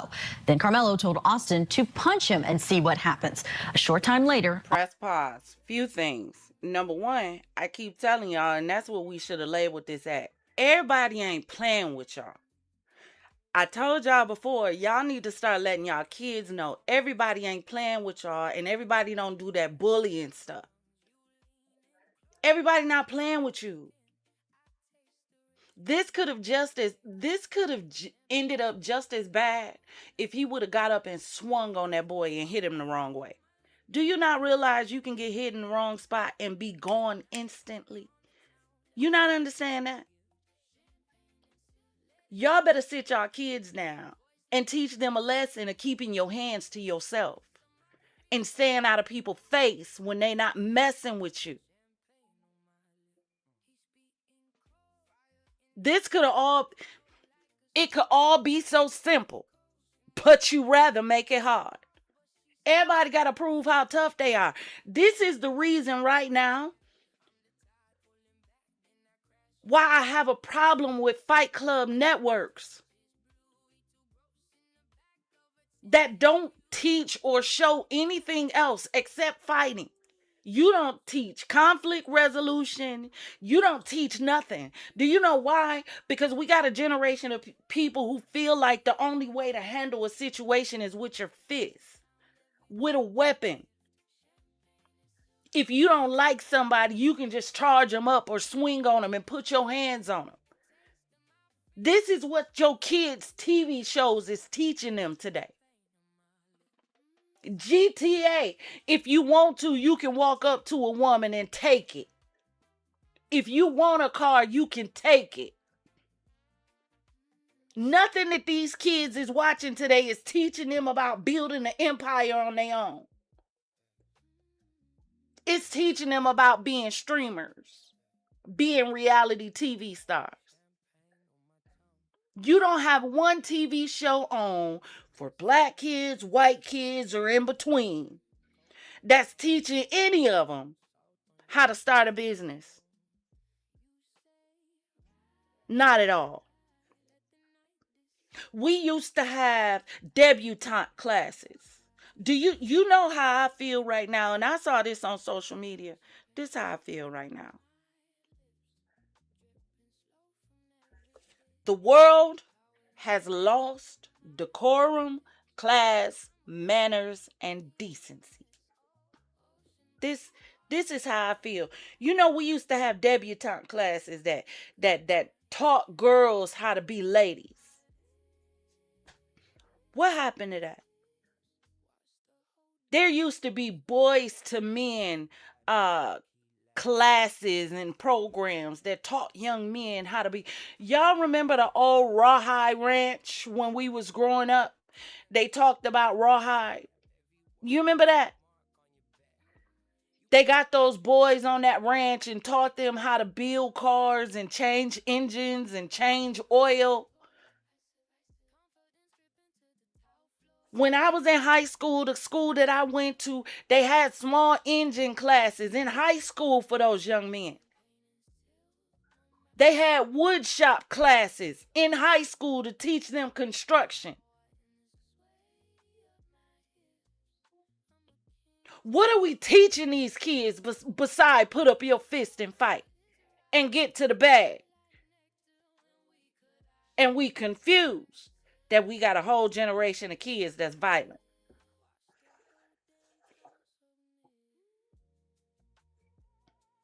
Because just as much as they could have walked away, guess what? Karmelo could have too.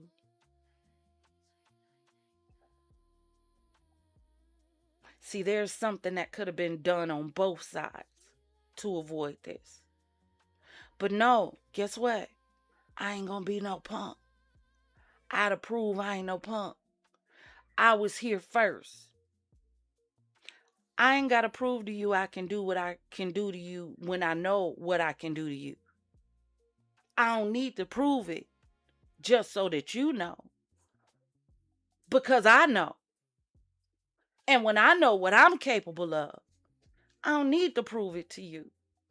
I'm walking away, not for my benefit. I'm walking away for yours. Consider me a coward or consider me whatever you want to consider me. But my focus here today is not you. Me and you can handle this at a different time if you want that like that. You can see me for that. But I ain't here for that today. Hey, I told y'all the problem is the music. I told y'all that. Our music taught us stuff.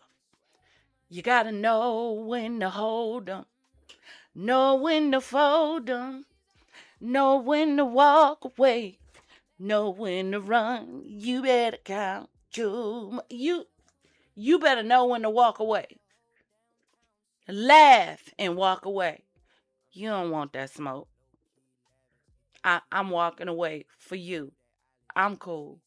I suggest you let me walk away. But we don't know how to do that. In this day and age, parents, you better teach your children how to walk away. Because everybody ain't playing. And everybody's not going to talk.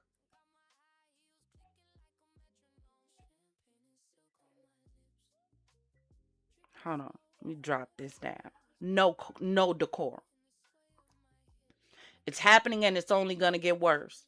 For men will be lovers of themselves, lovers of money, boasters, proud, blasphemers, disobedient to parents, unthankful, unholy. This scripture. Terrible leadership in this country. The kind of leader that would try to celebrate insurgents rushing the White House with $1.8 million. Not the police that had to defend it, but the insurgents that rushed it. The same president that would put a UFC fight on the lawn of the highest house in the land. You breach security of the highest house in the land by allowing, you can't even make this stuff up. Can't even make this stuff up. Can't. Y'all don't even see the biggest play with that. You allow all them people, that big old whatever Majinga Stadium, whatever you want to call it, because I don't watch UFC, so don't judge me. Don't judge me. You allow all that to happen up there. You don't know if there was cameras up there that was videoing what was going on the other side, trying to spy out stuff. You don't know if people that was installing that stuff was secretly trying to spy and find plans. I done watch White House Down. I done watch the White House has fallen. I don't watch too many movies for you to allow somebody to play on the lawn of the highest house in the land like that and everybody okay. This is a monumental moment. Okay, monumental.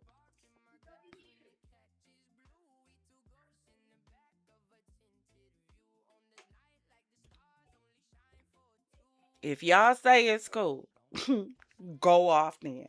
UFC fight on the White House lawn. Hell, all we wanted to do was turn the White House black. Y'all letting this man destroy it. Y'all letting him remove pieces of it. Y'all letting him put his name on it. Y'all, do you know how much they had to have destroyed the lawn of the White House to put all of that stuff on the lawn? Now, I'm not a landscaper. I'm not a person who specializes in plants, none of that. But I would assume that having all of that stuff generating heat, power, electricity, I'm pretty for sure there was some kind of fuel or gas or something used in at least one contraption out there. You can't tell me that was good for the lawn. And we're all okay with this. We're okay with one man destroying what y'all used to say was the greatest country in the world. The country with the golden opportunity. The country where you can come live the American dream. Hell, Americans ain't even living the American dream. More like America is living in a nightmare. Let's known the people.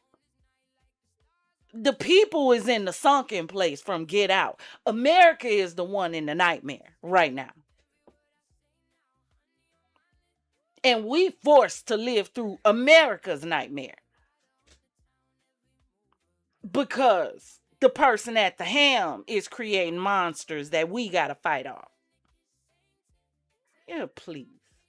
Austin grabbed Karmelo to tell him to move, and Karmelo pulled out what this witness recalled as a black knife and stabbed Austin once in the chest and then ran away. Let's talk about what that statement means for this case. Joining us to discuss, we have trial attorney Mark O'Mara still with us and former prosecutor Nicole DeBoard with us. I'm going to tell you what that means for the case. It means that we have a problem because your number one witness was not completely honest.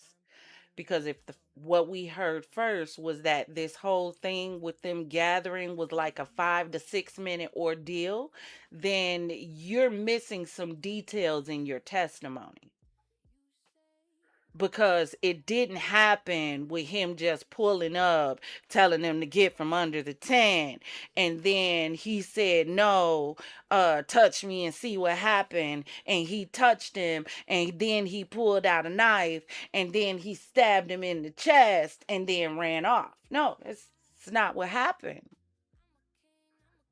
So where is the objection? What are we doing with a testimony that's missing parts of the testimony? Defense team.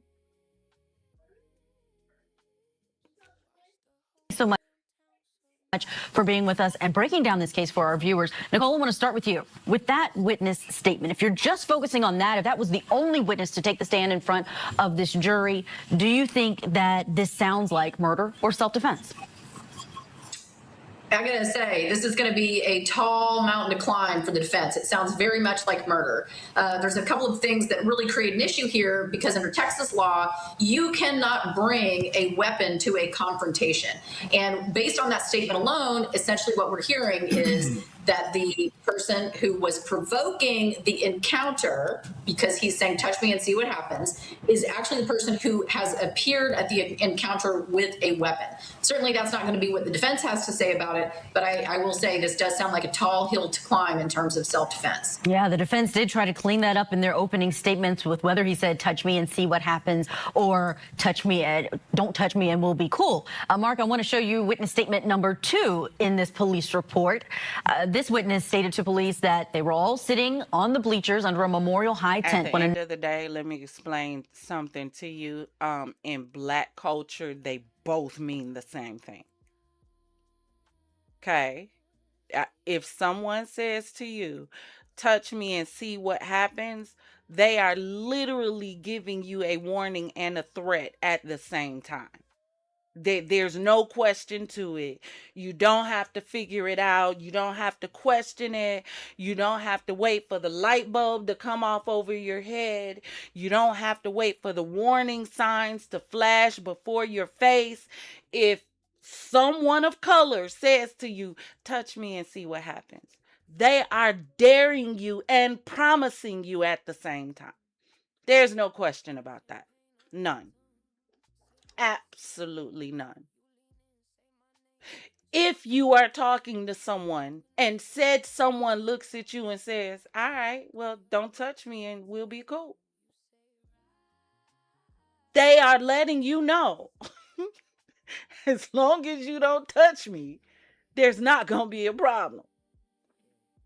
They both are threats and promises and warnings. Any question? Another male he did not know walked over and sat under the tent. That would be Karmelo Anthony. Austin told this male that since he didn't go to Memorial, he had to leave the tent. Austin and the male went back and forth. Then Austin stood up and pushed the male to get him out of the tent. During the time of the arguing, the male was reaching around in the bag that he had. It was at this time that the male took out the knife and stabbed Austin and then left the scene. They're substantially the same, Mark, in terms of what they are saying. There are a few differences, but what's your take on whether or not from those witness statements at the time that this happened, where do you think the jury would land on a case like this? You know, it's fun. It's going to be a tough call. And I know that's an easy thing to say. You can't lose if you say you're in the middle. It's going to be a tough call for these reasons. When you actually do an analysis of self-defense, there are different components. You know, the argument that Karmelo Anthony was there and he shouldn't have been there. Well, that's okay, but this is not, it's not your bleachers. You don't get to throw people out because of a tent. That's an argument that you're going to see the defense make. Why did the eventual victim in this case decide that it was his role to kick him out? And then there's a tussling back and forth. And then, unfortunately, Mr. Metcalf did seemingly start the fight, so to speak, right? He was what we might call the aggressor and pushing him out or grabbing him and touching him. So under Florida law and also Texas law, and when you're the aggressor, when you first start the fight, so to speak, you may lose the protection. If it was Karmelo who started, Karmelo Anthony. Hey, now, I just thought about something real quick, y'all, right? So in most cases, there's laws that says if you are present during the commission of a crime, how do I put this? Let me give an example. If I go with someone to rob someone, right? The person I'm going to rob pulls out a weapon and unalives the person I'm with, right? I get charged with that individual's unaliving because we intended or we went for the purpose to do something wrong. And in the middle of us doing something wrong, somebody was unalived. So technically, that unaliving is on me, because had we not gone to do something wrong, we would have never been in that position for that unaliving to happen, right?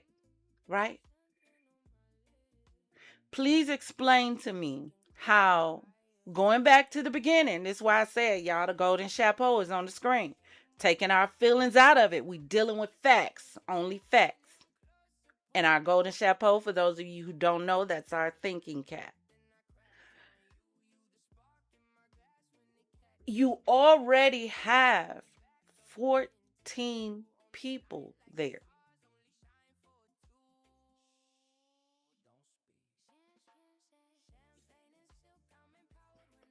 Where are the other 14 in this case? I need to know what the conversation was of the other 14. So you're trying to tell me that, now I need y'all to think about it. And think about you when you were a teenager. Because some of y'all ran with some groups that was hell on wheels too. Stop. Look. They didn't make the movies about high school kids for no reason. High school kids are hell. Y'all know this. All of them. All of them. I don't care what color they are. All of them. Y'all trying to tell me a group of 14 kids walk up to another kid. They decide they want to pick on this kid. You telling me only one of them is talking? Picking? You telling me 14 walked up, but only one said something? You telling me when Karmelo said what he said, only one of them responded, and that was Austin? That was it? So the rest of them were just standing there? No phones out, not speaking, just standing, observing, waiting to see what would happen. So nobody else is a part of this? Because Austin approached Karmelo, number one. Austin approached Karmelo with a group of children, 14, number two. Austin and Melo end up in an altercation, which wouldn't have happened had Melo not been approached. Number three. Austin came up and said something to Melo first with a group of 14. Number four. So that would mean in the entire situation, Austin and his group were the instigators, correct? This is not to say this young man deserved to lose his life. This is where y'all lose the point of the fight at. This is not to say this young man should have lost his life. However,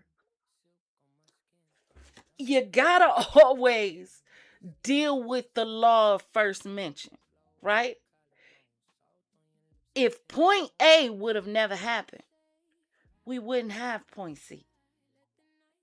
So you always gotta identify why point A was a problem.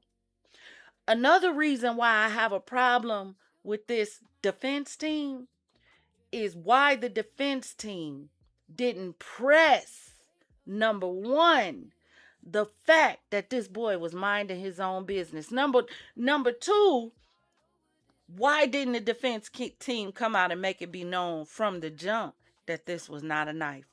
But we're going to get into that. Let's continue. We get to say shifted because if Metcalf was the one who started the fight, now can Anthony respond to defend himself? We know he can. And then, as was mentioned a moment ago, are you supposed to bring a knife to a fist fight? No. You're supposed to bring a gun to a fist fight? Absolutely not.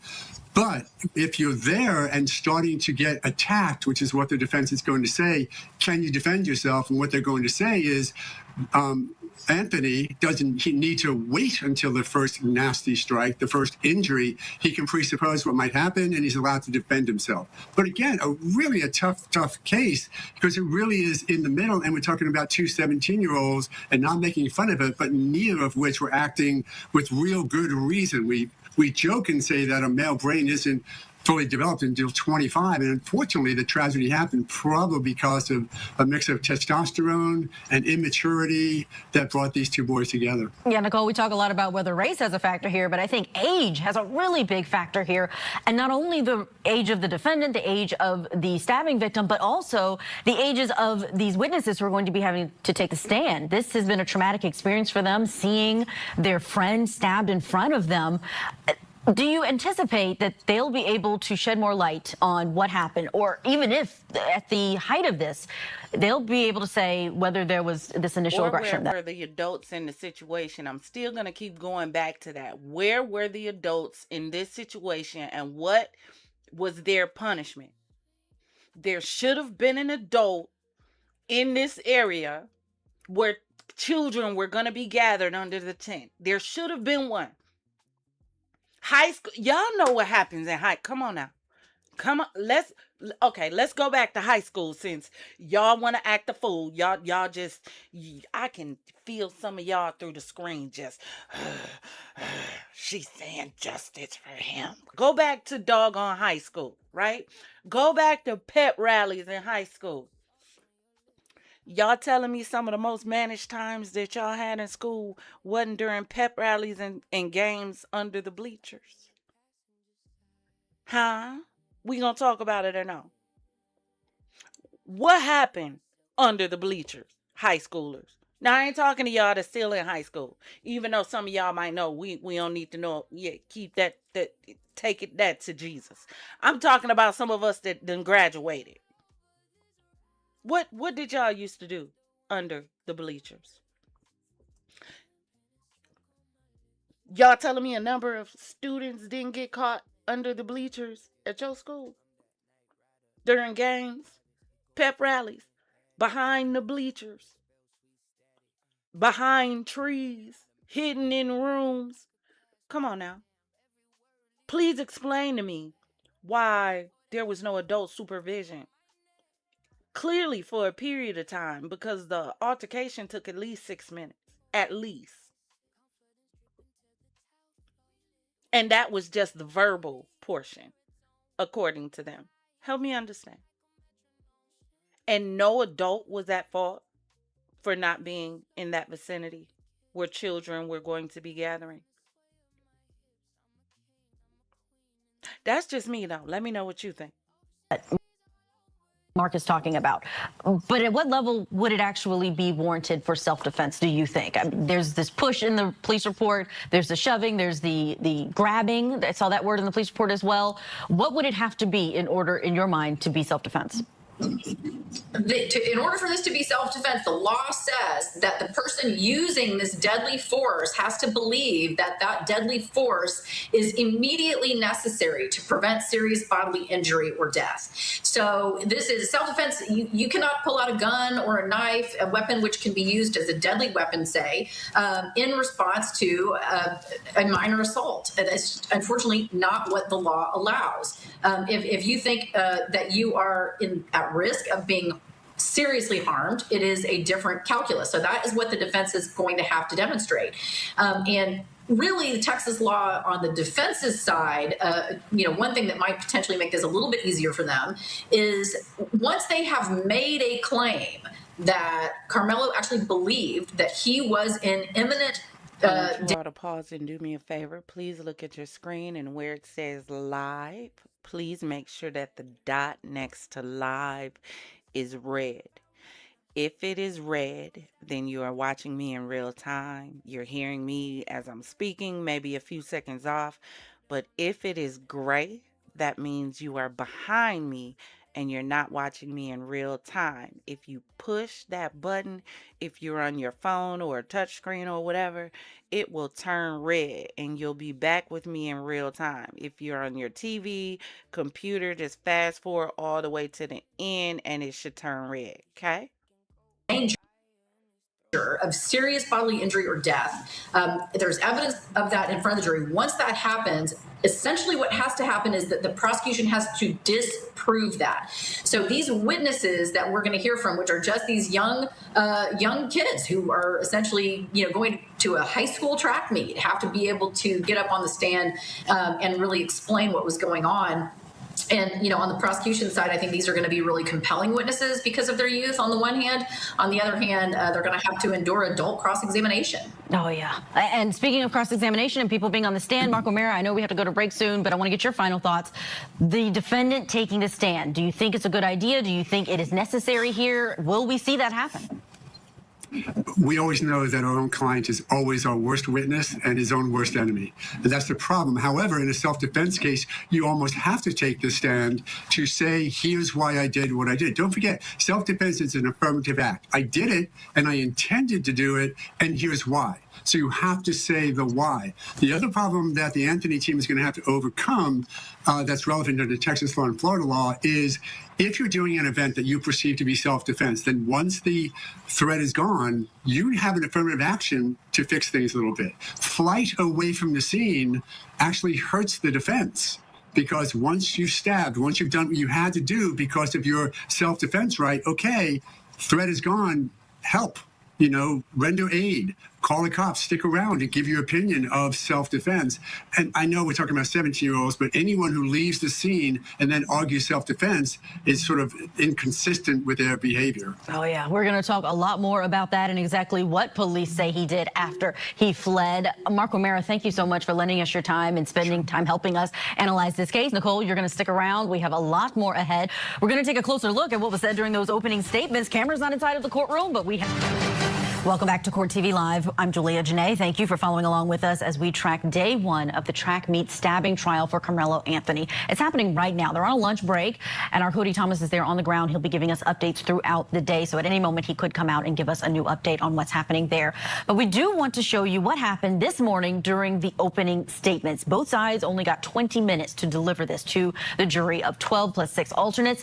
Here's a portion of the prosecution's opening statement. They told this jury, we are all here because Karmelo Anthony decided to take a knife to a high school track meet and provoke another young man who he didn't know into touching him, holding an already open knife in his hand and plunging it into his heart.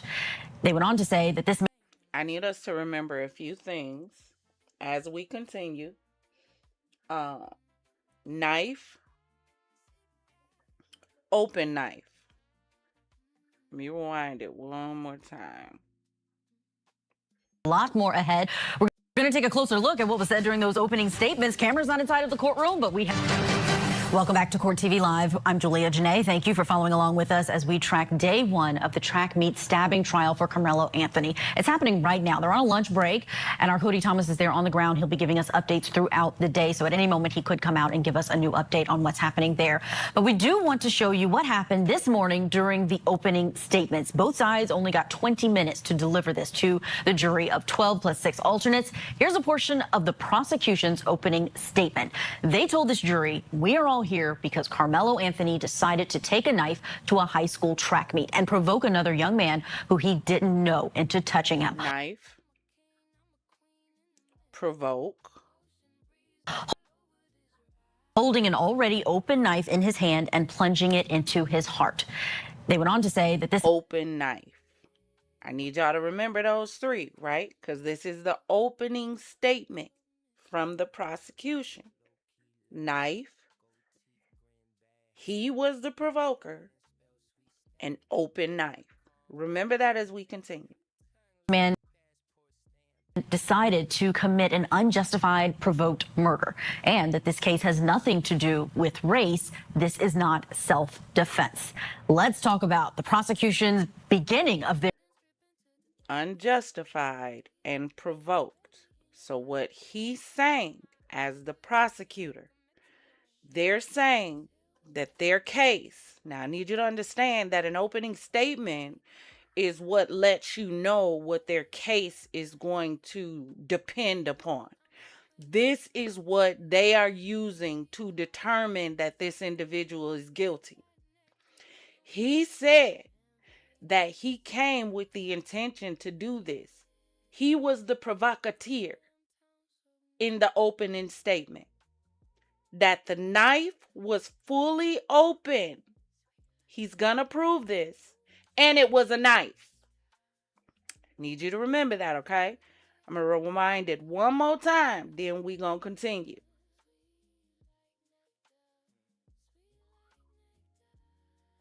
happening right now. They're on a lunch break, and our Cody Thomas is there on the ground. He'll be giving us updates throughout the day, so at any moment he could come out and give us a new update on what's happening there. But we do want to show you what happened this morning during the opening statements. Both sides only got 20 minutes to deliver this to the jury of 12 plus 6 alternates. Here's a portion of the prosecution's opening statement.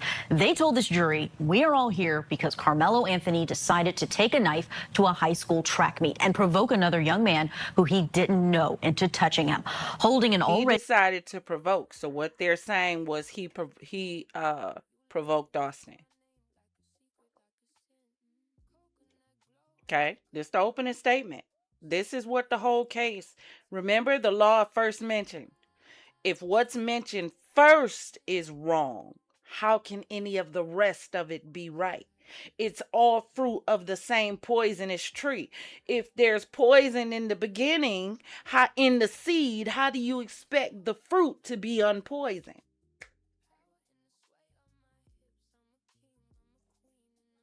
The open knife in his hand and plunging it into his heart. They went on to say that this man decided to commit an plunged it.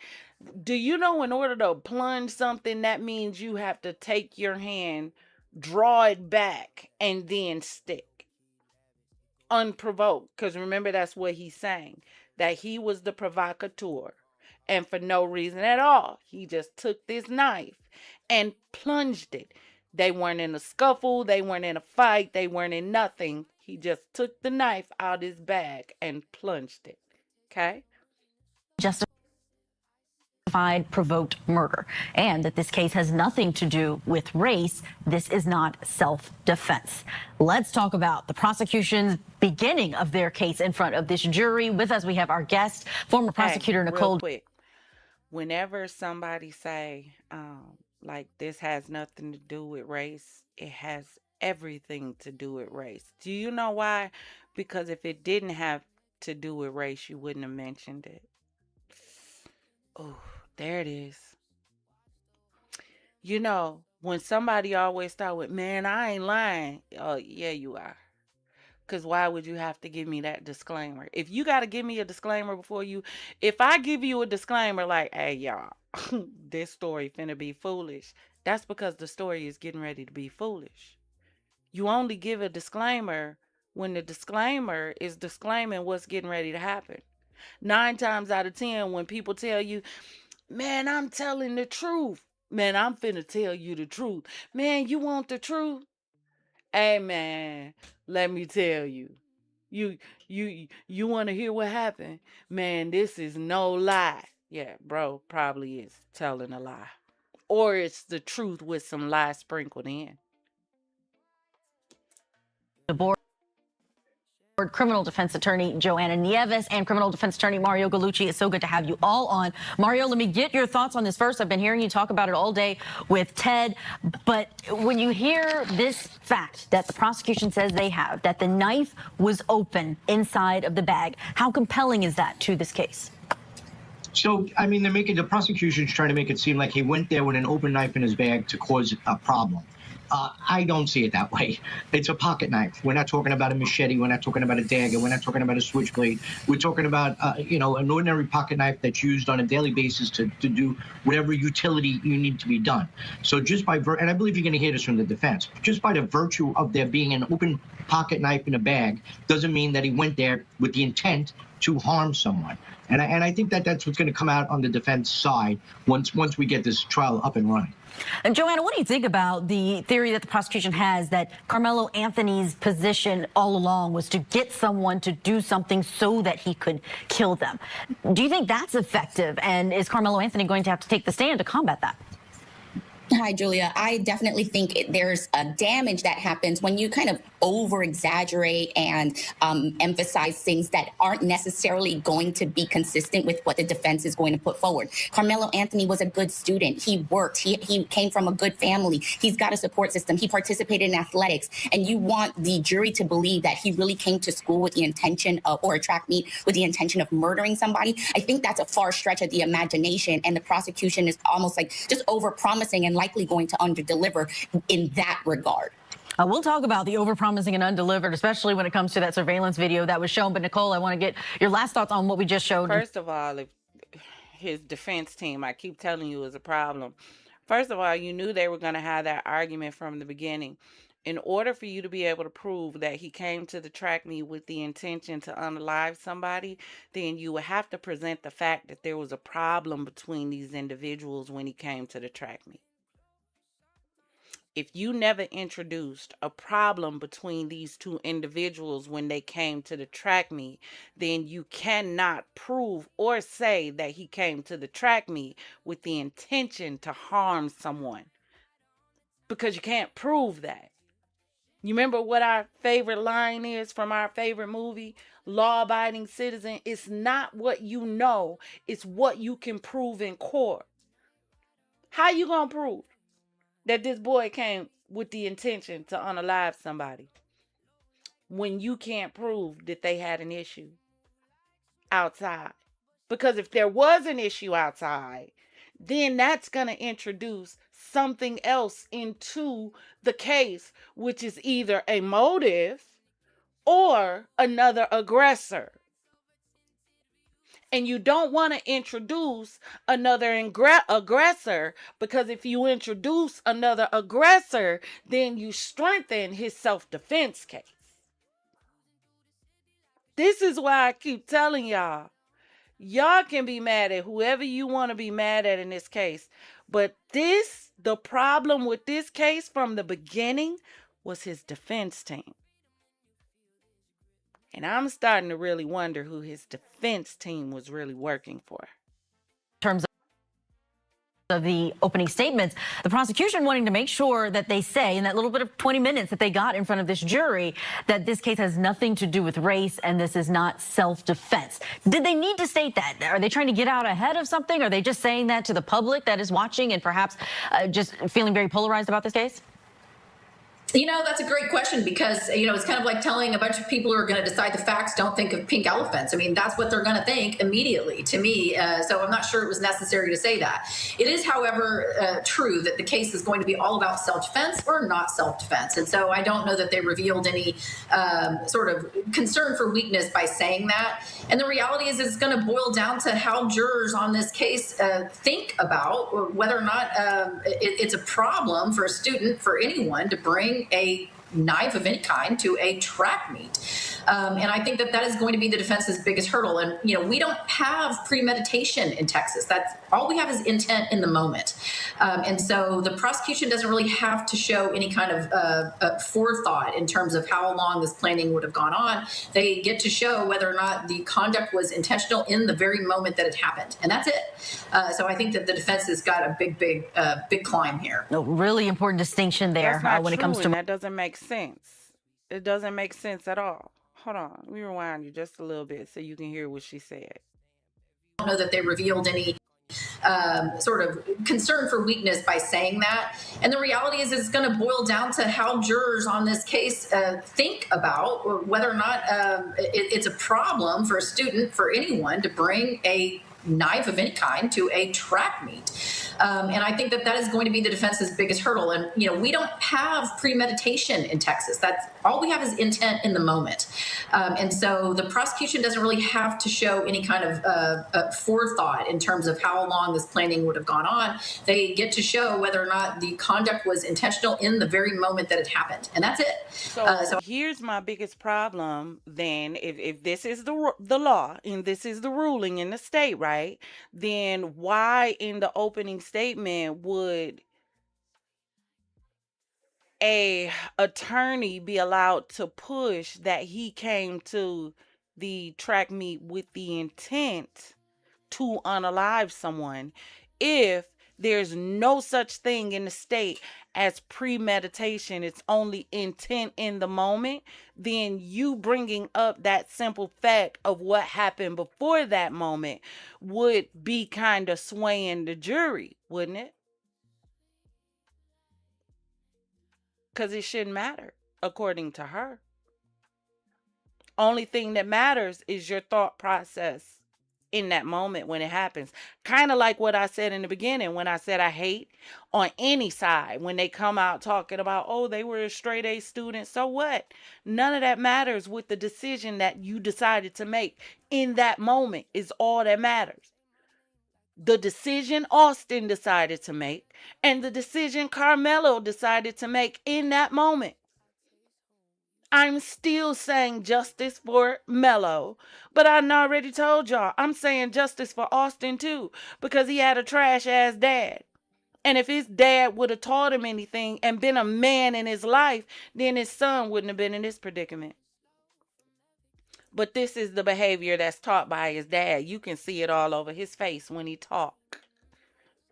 He done probably scared a whole bunch of people in his town because of his name. Because you know the Metcalfs had a big name back in England. That's what you should do every time you see Mr. Metcalf. You ought to say, England is waiting on you, sir. Maybe you should go back home, foreigner. Go back to your homeland. England, oh England. It's not America, sir. The Metcalfs were not born. I'm sure there is an English family named Metcalf back in England that's having 12 fits and 3 hissies because he said he was born here. You don't even know your roots, but you want to talk to somebody else about, oh, dang it, y'all. I forgot we ain't there yet. Ooh, let me stop thinking about the treasure trove that crawled out from the sewer. Y'all get y'all fly swatters. The gnats is in the city. We gotta exterminate them. She said they say we got broken homes. Well, damn it happens in their community too. Where your daddy at? Yeah, Austin daddy was there not doing nothing, sitting back not being loved. He looked like he ain't popped one out in about 10 years. I'm sure it probably still don't even work. Probably don't even get up no more. Hell, he's still trying to make his knee bone connect with his backbone. Hell.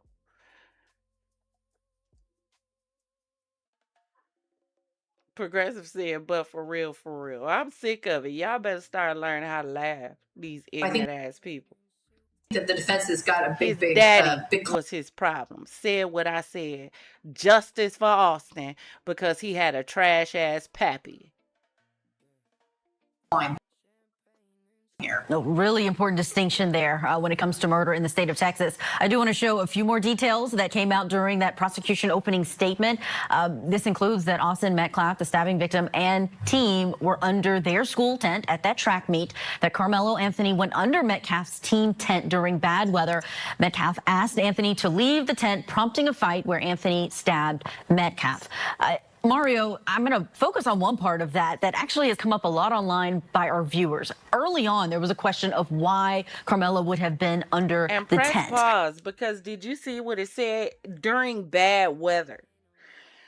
I was hearing some people have a conversation about this, and they were saying that considering the inclement weather that they were supposed to be having or what was going on, that they probably should have canceled the meet anyway.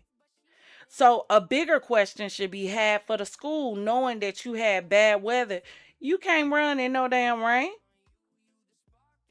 You had kids slipping, sliding, breaking necks, ankles, and everything all over the field, trying to run in inclement weather. We're not going to have a conversation with the school as to why this wasn't canceled. So nobody in this situation has to deal with any consequences except Karmelo. That's it. Nobody else was wrong. Not one adult. Not the school, who probably should have canceled the meet because the weather was bad, which is why he was under the tent, because the weather was bad. We don't see a problem with that. Interesting. And I know I mentioned on air even that it could have been because it was raining. And we found out today that both sides say it was raining really bad. And the school that Karmelo Anthony went to was not one that had a tent. Is that important? Is the reason that he was under that tent important when we had this issue of the prosecution saying he went there to provoke a murder? Look, Julia, I can't agree with you more. I mean, it's raining out. There's a tent. You seek shelter. I don't think that the fact that his school did not have a tent has anything to do with it. There was a tent. It was raining. He went there. And we just found out during the opening statements that he actually had a friend in the tent that he met and spoke to. So it's not like, there's no tent. And he went there with the forethought to start a fight, provoke a fight, and stab somebody. I just don't see that this tent has anything really to do with anything. Yeah, that was new information that came out about why he was under the tent. The defense saying he had friends there. The state didn't mention anything about that. Joanna, the state did start with surveillance video that was very grainy. Up until this point, no one in the public has been able to see it outside of reporters who were able to go and look at it, take notes, handwritten notes, and then tell their viewers or their readers about what they saw. And now we're in the same situation because there are no cameras inside of that courtroom.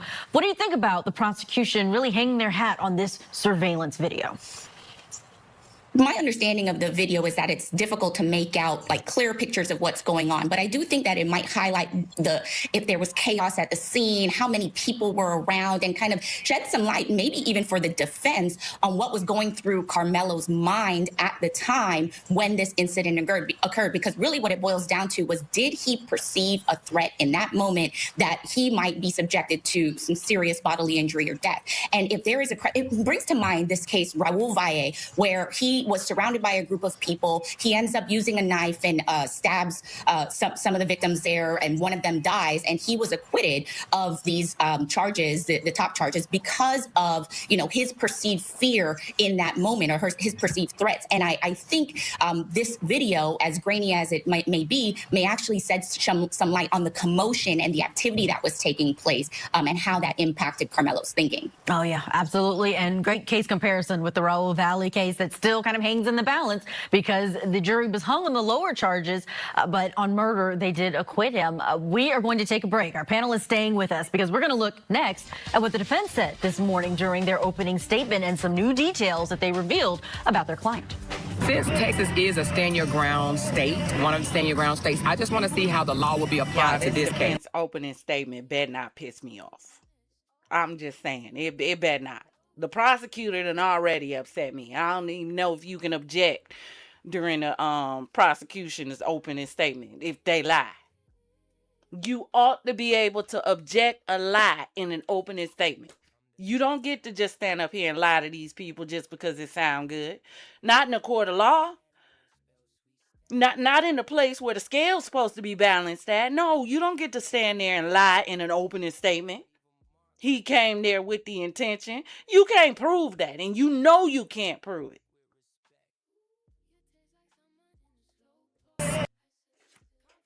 When someone is allegedly pushed or touched or assaulted, I just want to see if the law will be applied in the same way it's been applied in other cases.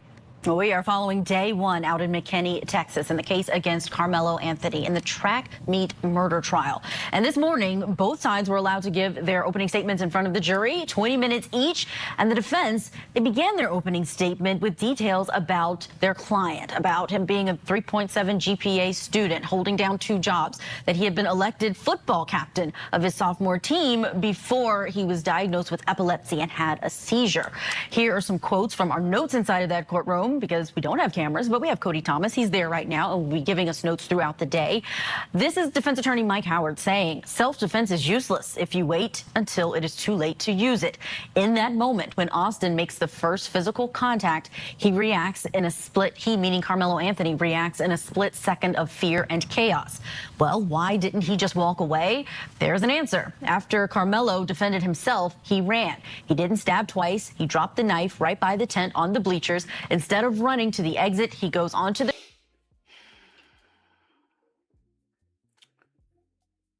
We're going to learn this in a minute, but it's stressing me out because every time I hear it, I get stressed. So one of the things that I heard in the opening, hold on one second, let me play it, something for y'all real quick. Let me move this up.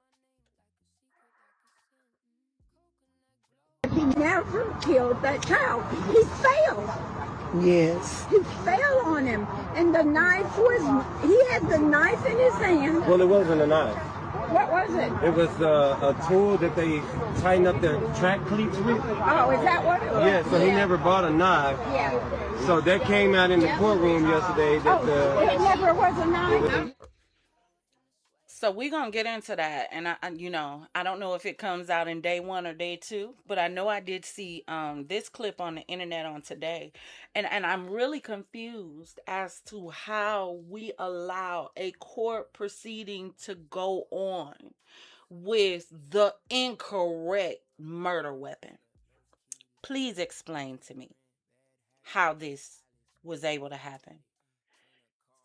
Even up until this point, they're still saying knife. So was it a knife or was it a cleat sharpener? Because we got a problem. If it was this cleat tightener thing, and I'm going to have to pull up what one of those looks like. If it was one of those things, why were we able to label it a knife? Because if you're coming for a track meet, right? And you're coming to run track, right? Do they run track in cleats? Help me understand. I ain't been to a track meet in a minute. What kind of shoes do they use? Would it be customary for him to have one of these tools because he's going to track meet because he needs it for his shoes or something he has to use for track?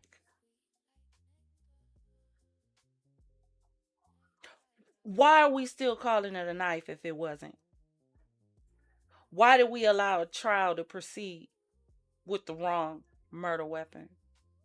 No, you don't get to say, oh, yeah, well, I meant machine gun, but it was an RPG. You don't get to do that. I said RPD, but it was really a cannon.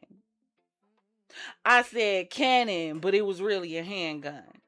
You don't get to do... What the hell is going on in the court system? We already got David locked up, as he should be. But we already got David locked up. They don't even have all the stuff they need to convict him yet. They don't even know if they have enough to convict him because they done threw so much stuff out there. They don't even have enough eyes to go through all the stuff they've collected. So they just arrested him and they're hoping the judge on a whim will say, yeah, him too.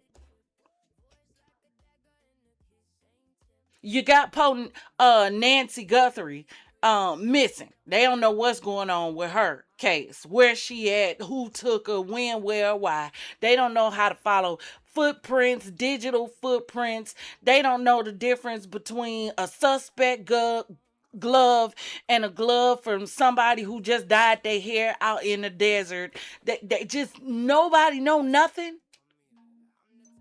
You telling me all the systems are just broke? Sounds to me like everybody a DEI hire, since we want to talk about that. Nobody went to school and got an education. Clearly nobody been to law school. Clearly nobody took any profiler classes. Clearly. Exactly, Nisi. Thank you so much for pointing that out. David barely had a preliminary, but Karmelo gets convicted and sentenced already. This baby was he had his trial, conviction, and sentencing just damn near on the same day. That's how fast this went.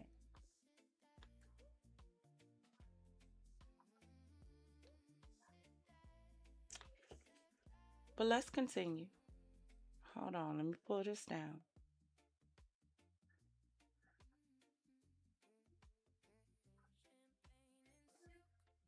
Track and walks right up to a coach and stayed with this coach until that officer arrived. Let's bring back in our panel, see what they think about the defense side of things. Still with us, trial attorney Mario Gallucci, former prosecutor Nicole DeBoard, and criminal defense attorney Joanna Nieves. Nicole, I'm going to start with you on this one because now we're getting more details, at least from the defense perspective, about what Karmelo Anthony did immediately after the stabbing. How important is that? I think it's very important, and I think that the prosecution is going to harp on detail about what happened before, defense attorney. What, you could have used ChatGPT for an opening statement, sir. This gentleman, first of all, the number one problem is you never established why he had, whether it was a knife, whether it was a cleat sharpener, whatever, tightener, whatever it was, you never clarified why he had what he had. When I first heard this case happen, the first thing that I said to myself was, well, what do you mean, why did he have a knife? He's a young black man. He had to make it from home to the school or to the track meet. I don't know if he drove. I don't know if he walked. I don't know if he caught the bus. But given the day and age that we live in, if he had a weapon on him and the track meet was going to be outside, it wasn't going to be inside the school, he got to be safe on the way to the school. You never eliminated him taking this there with nefarious reasons.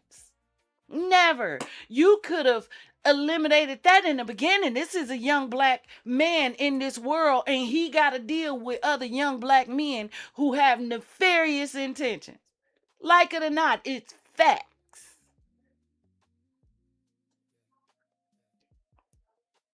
Then you didn't go into what happened when he got to the track meet.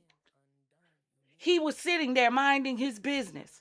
How long was he sitting there minding his business before Austin even came in? How long? How long did he have a conversation with his friends, anybody around him, before Austin even came in? Sir, you're the defense. You're supposed to paint the picture. You're supposed to remove any doggone doubt. You should have been in that courtroom like that lawyer from A Time to Kill. Close your eyes.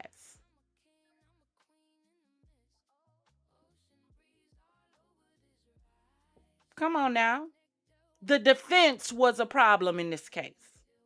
On the idea that, well, if you're fleeing, then that we can use that as evidence that you have a consciousness of guilt. What the defense is going to say is exactly what you heard in the opening arguments. He wasn't fleeing at all. He was running to safety. He was running to the safety of an adult. And so he didn't leave the scene. He ran to someone who he trusted to stand with them for protection until law enforcement could arrive. So these are the two different perspectives that I think we're going to continue to hear about, and the different perspectives support the different theories on each side. Yeah, Joanna, we have the defense starting out their opening statement, really trying to humanize their client, let them know all of his background, and even that diagnosis with epilepsy I found was interesting to bring out in openings. What did you think? What stood out to you? All of those things, because that's really part of taking away the bluster that was happening with the prosecution's case about, you know, this was his plan all along. He wanted to provoke something and instigate something. And when you start highlighting that this is actually what his background is, he doesn't come across like somebody who's going there with some murderous intent and you know, even formulating that in the moment. His words, his actions all speak to him protecting himself and seeking out safety. And keep in mind, he's 17 years old. I know he's being tried as an adult, but he is a child still who has impulsive, not fully formed and completely immature brain waves that need to be taken into consideration. So, like, yes, he ran away, and like my colleague was saying, he was looking for a place of safety, and I think all of that is relevant, especially his age. Yeah, 17 at the time, 19 years old inside of that courtroom, now out on bond, so he's able to go in and out of the courtroom each day. Amaro, your thoughts on the fleeing or the running to get help, however it's being characterized differently by either side. I do want to also point out what the police report said about what he said, what Karmelo said as soon as he interacted with the school resource officer. He told them that Austin put his hands on me. He advised other officers that the officer said, I have the suspect or alleged suspect in custody. And Karmelo Anthony said, I'm not alleged. I did it. And he also asked, is the victim going to be okay? What do you think is going to be the impact of his own words as to whether or not he was fleeing or he was someone who was just getting out of the way of the chaos in order to then turn himself in? So I agree with Nicole completely on this issue. I mean, we see consciousness of guilt in all of these cases, and we just discussed this in the last hour with Ted. But a consciousness of guilt, he did not flee. He went to a person in authority. He went to a coach. He dropped the knife. He didn't leave the scene. He asked how the victim was. He said he did it. He said why he did it. I think he did a very good job. And the defense did a great job, like Joanna just said, in humanizing him. We now know he's a straight-A student. We now know he has no contact whatsoever previously with the criminal justice system. We know he's an athlete. So you're coming into this with a 17-year-old boy who found himself in this predicament, and after it, he could have fled. He could have gotten scared. There was an exit nearby. He chose not to take it. Instead, he went to a person of authority. So this Mr. Anthony made all of the right moves after the incident. The size of these two individuals, Nicole, also came out in the defense case, or not in their case, but their opening statements. And I want to see if I can pull it up quickly. The defense said that Karmelo Anthony is 5'8", 135 pounds, and that the twins, including the stabbing victim, Austin Metcalf, and his twin brother was there. They are 6'1" and 215 pounds. I keep asking if these details are going to carry any weight. So my question is the same. Is that going to impact the jury? Do they care about the size when one person has a knife? Right. I mean, I think that's exactly what the defense should be doing, is highlighting why, from the perspective of Karmelo, would this be reasonable to perceive that you were an imminent threat of serious bodily harm or even death. So not only do you have one potential attacker, but you have two, right? They're both approaching him together. One of them, even though they appear to be acting in... No. We're not going to diminish this.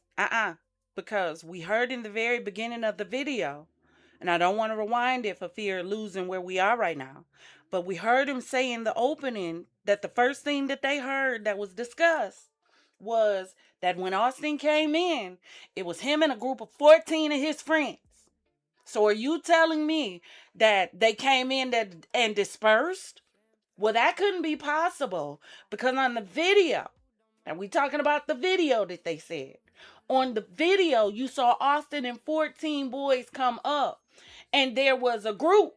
So you couldn't tell who was who and what was going on, because it was a group surrounding all of them. So why are we talking about whether or not he was afraid of one person or two?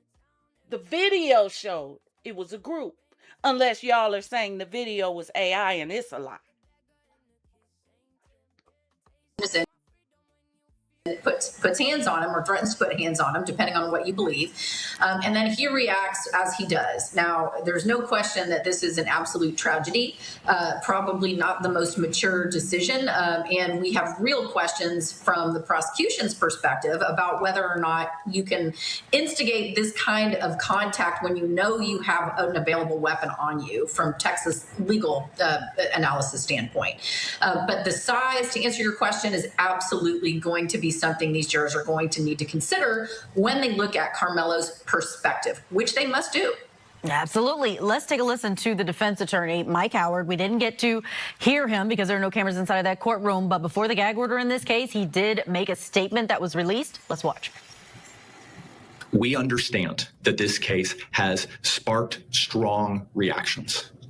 Please remember that there are real human beings, kids, on both sides of this case.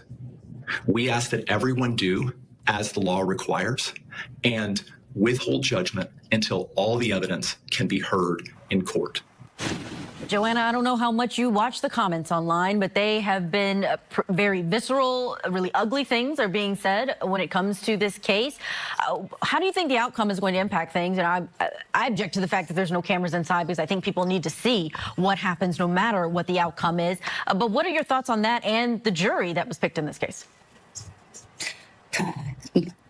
So the curious thing, I'll start with the jury, is that, you know, towards the end, 3 of the remaining African-American jurors were stricken. And one of the things that I commented on yesterday when I spoke about what I would be looking as a defense attorney is somebody who had a caretaking, nurturing responsibility, maybe somebody even like an educator or teacher. And it turns out that the race-neutral reasoning that they gave for striking these jurors was that they were educators, and that's where this whole entire ordeal took place. However, we're starting with a jury that has no kind of diversity in terms of, and relation But or how can you relatability. say race? See, this is how I keep telling y'all. They be lying to y'all and telling y'all the truth at the same time. How can you say race neutral and then say educator? How? Help me understand. See, y'all, I keep telling you the golden chapeau is on the screen. See, over here in the Champagne City, I be trying to teach y'all how to be drinkers and thinkers. You know, allegedly. How? Explain. You heard her. Hold on.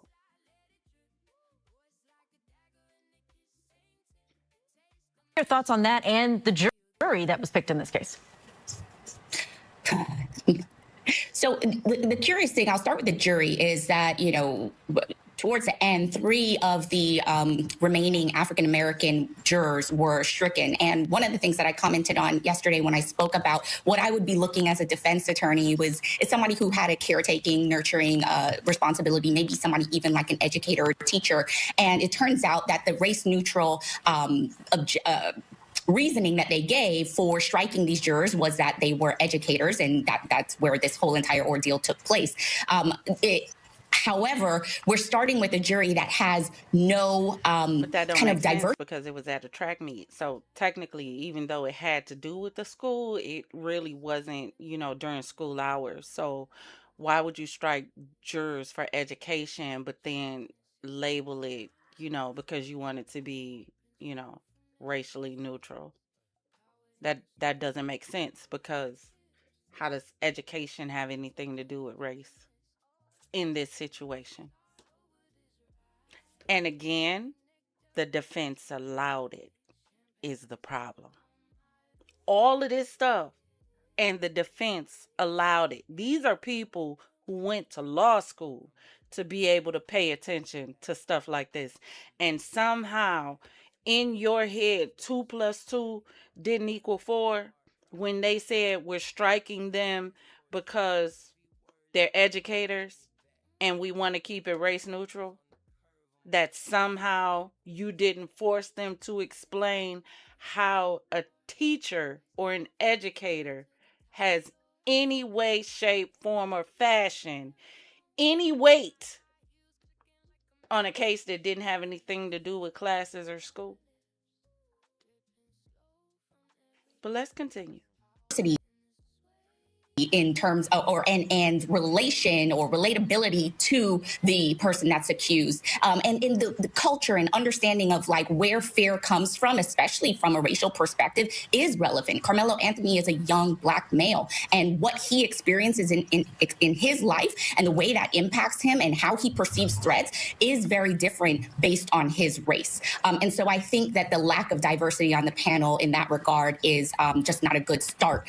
But do I think that means that they impaneled an unfair or a partial or biased jury? No, that doesn't necessarily mean that it will translate to that, but I think it's a critical issue at the outset. Critical issue that's definitely being talked about. Mario Gallucci, we have about 10 seconds. Who's the most important witness that is going to take the stand in this trial?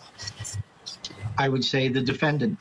In this type of case, I mean, it's his choice to do it, but in a self-defense case, I believe, especially in this case, he would have to take the stand. We will see what happens. Mario, Joanna, and Nicole, thank you for lending your expertise this hour, helping us break down this case that so many of you are talking about. This helps. This absolutely helps. Take care. Enjoy the rest of your day. We've got to get to a break, but when we come back, we are going to take you back out there to Texas. We're paying attention to the notes. Cody Thomas is there inside. Back to Court TV Live. I'm Julia Janae. Thank you for following along with us as we are out in the state of Texas. The big question is whether 17-year-old Karmelo Anthony murdered his fellow student, Austin Metcalf, or was it self-defense? Was it a justifiable homicide?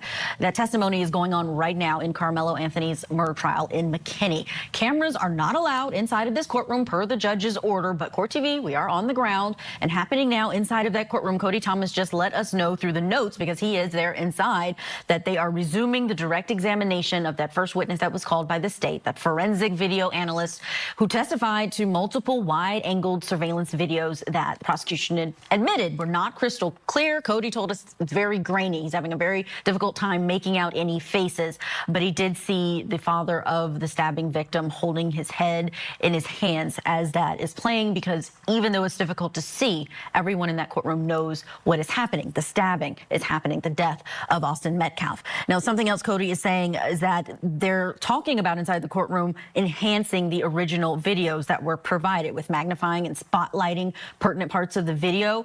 And he said they just rolled in a 4K TV to be compatible with the zoom enhancements, angled so the gallery can't see anything because it's a priority for the jury to see it. But of course, that is the priority inside of the courtroom for the jury to see it. So we may not know from the journalists who were there inside the courtroom how this enhanced video looks, but all very interesting, and it's coming, and we will keep you posted on what new happens inside of that courtroom. We've been talking about this case and why it's gotten so much attention. There's no escaping how polarizing it is, especially on social media. The families of both Austin Metcalf and Karmelo Anthony, the defendant, they've spoken out about the emotional toll of this case. Take a listen. I tried to whip around this as fast as I could, but I didn't see the stab. But then I looked at my brother, and I'm not going to talk about the rest. So just that's just what I saw, and I try to help him. He was the most amazing kid. Oh, so smart. He had college football guys looking at him to play in college just because the kid was mad. My son is not here anymore, and I don't understand it. In wake of this tragic incident, our family has been under attack. Whatever you think what happened between Karmelo and the Metcalf boys, my 3 younger children, my husband, and I didn't do anything to deserve to be threatened, harassed, and lied about. Well, we understand that courthouse is packed with spectators. There was a long line outside of the courthouse, people wanting to know what happens in this case, especially one where we don't have cameras, so people aren't able to live stream it like they often are. To talk about what we are hearing so far, what led up to this case, and what we can anticipate, let's bring in criminal defense attorney and former prosecutor and the host of the Tangent True Crime podcast, Al Wunsch III is with us. Al, it's good to see you. This case is one that is going to be difficult for everyone involved. I don't envy any party in this case. What are your overall thoughts on what is going to be necessary? What other thing bothers me about this case and about the defense team? Why did the defense team not introduce the idea that this could have possibly not been murder? This could have possibly not been self-defense. This could have possibly just been a horrible accident. Nobody thought to introduce that maybe Austin fell on it. Because do you not realize if Austin fell on the blade, then it's not self-defense because it's not murder. It's an accident.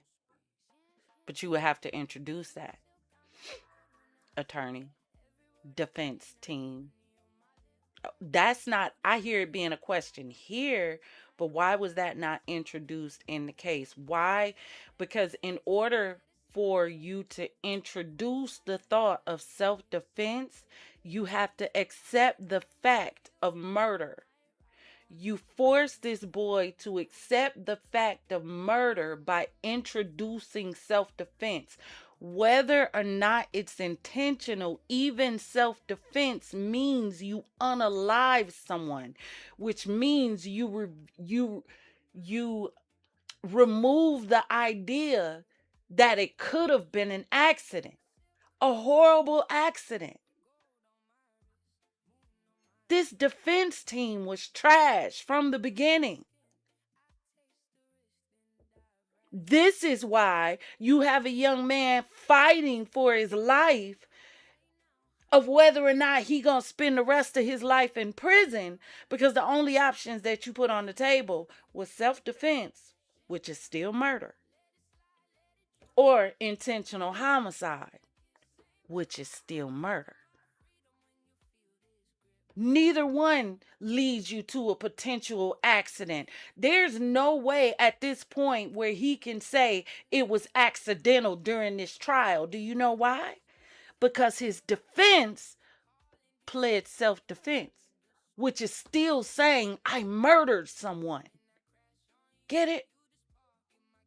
This is why, in order to charge someone properly, in order to get a proper conviction, if you're not dealing with male bovine feces in the full case from the beginning, you got to have an act that is criminal. You got to prove that a person was unalived, purposely, without a shadow of a doubt. A murder occurred. Then you have to turn around and prove what the motive was. You got to have an intent that was also criminal. Without an act, that's criminal. And without an intent, that's criminal. You cannot convict of murder. And if you do, there's a problem. There's a problem. That's their law, not mine. Sarah, for either side to get their case across to this jury? Well, first of all, you started from the standpoint that the passion of sports in Texas is high. It's huge. It's unbelievable. I mean, my former high school, Don Bosco, played Texas, first New Jersey school to play in Texas, and could not believe the way that the Friday night lights and all that kind of stuff is just incredible. So the passion that people have for sports and for their athletes is huge. Now, you take a situation where an individual comes into an area. Should have had adults present in the situation, because if you think that it's so high that the passion is going to be high and there's going to be unnecessary engagement, then why wouldn't you have parents, adults there already when the children get there, so that they are able to mediate or diffuse the young people foolishness that could kick off because you got a bunch of passionate children. Yet no adult is held accountable in this situation. Area where he's not supposed to be at this track meet, and then an altercation occurs. It seems to me that is certainly possible, because everyone's adrenaline is high and everything else, and there's, as I said, a passion for your team, for your teammates, and also, not necessarily for your adversaries. But the part that blows my mind is, like, who brings a knife to a track meet? I mean, I played football in high school. At a very big football high school. I played in college. I don't ever remember bringing a weapon to any one of my athletic events, and I played in inner city games against Patterson and Passaic and Eastside in New Jersey, tough inner city schools. I don't remember them bringing any weapons to any of these games. So it's going to be interesting, because this trial will have to put the defendant on the stand. Sir, He's going to have 389 damn years old. Please get off my screen and don't piss me off. Please. I was born in 1976, baby. 76, 86, I graduated high school. Yeah, that's why I don't ascribe to being ignorant, and that's why I don't care about a word. Because she very far from ignorant. Very far from ignorant. Very far. Very far. Baby, I teach and train customer service. Don't get served, customer. Please. This is what I don't understand. to take the stand, and he's going to have to explain why he did where he went, why he felt as uncomfortable as he did. But the question I have is, why do I don't ever remember bringing a weapon to any one of my athletic events, and I played in inner city games against Patterson and Passaic and Eastside in New Jersey, tough inner city schools. I don't remember them. Time when parents barely carry weapons. He talking about a time where they would go to sleep with the doors open. Hell, I remember them times. You talking about a time where kids could walk 3 blocks away to the neighborhood's park and play in the water, play on the swings, and then walk back home and not have to worry about none of them getting kidnapped or raped or unalive. You're talking about a time where the neighborhood watched out for the neighborhood kids. You're talking about a time where neighbors could spank your kids when they were out of order. Where your neighbors upstairs made sure your kids got in the house safe until you got home from work. You talking about a different time, sir. Don't piss me off. Please don't. Please don't. That was the time of latchkey kids. This man sitting on this screen, 562 years old, talking about, I didn't take weapons with me when I went to school. We didn't have to worry about weapons at school back then. Hell, we didn't start worrying about AIDS until the late 80s. What was we worried about in school? The craziest thing that we had in school was celery with peanut butter and raisins on top. That was our snack.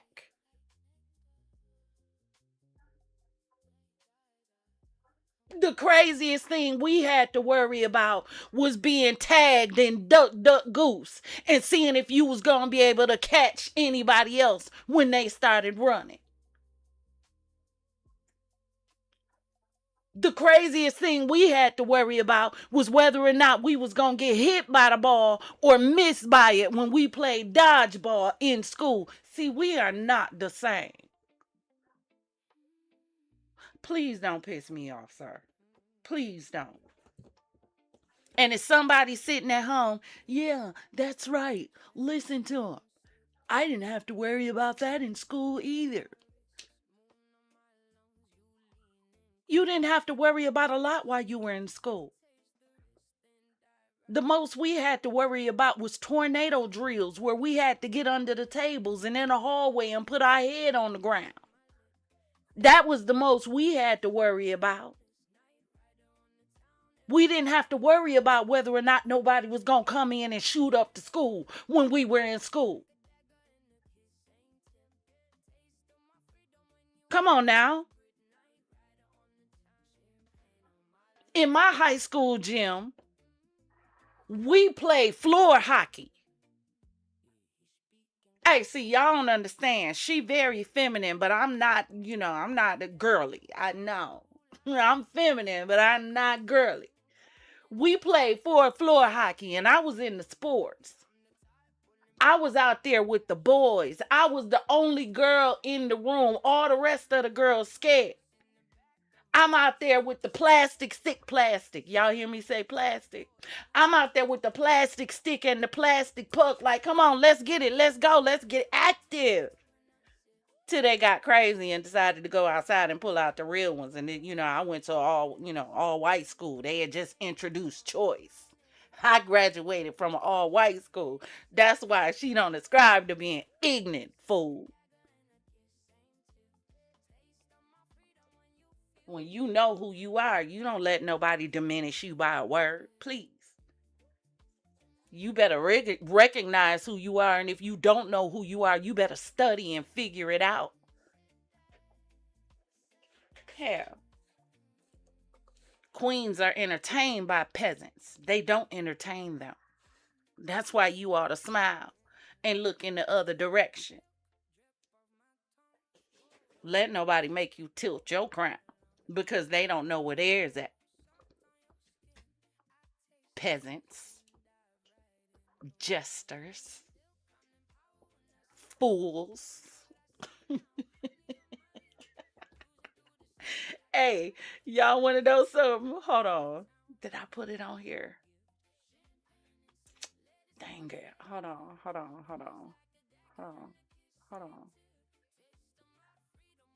Because I was in the middle of my creation. Hold on. Did I create it?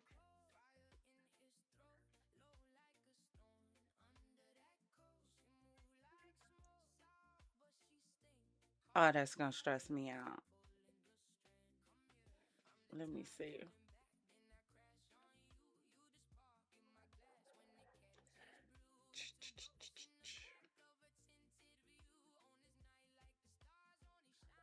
Hold on just a little while longer.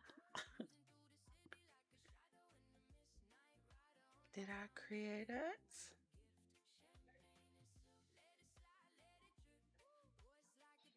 I pulled up And I meant to create it as a visual map like the rest, and I think I forgot. But I wanted to know what Metcalf means. You know what? That's because I think I looked it up on Google. And it was actually believed to have derived from meat calf. Allegedly, it means cow. Huh, yeah, I had it right. Metcalf. Hold on. Because he liked to talk so much. Since they made everything AI, if it's a lie, it's AI lie. Hold on, I want to show y'all something real quick. Because he got so much to say. So much. Hold on.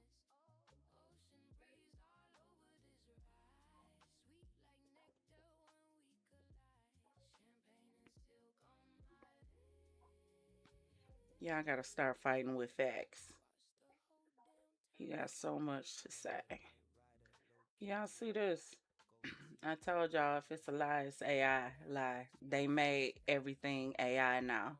Metcalf is primarily an English surname of Northern English, especially Yorkshire. I told y'all I always come with facts.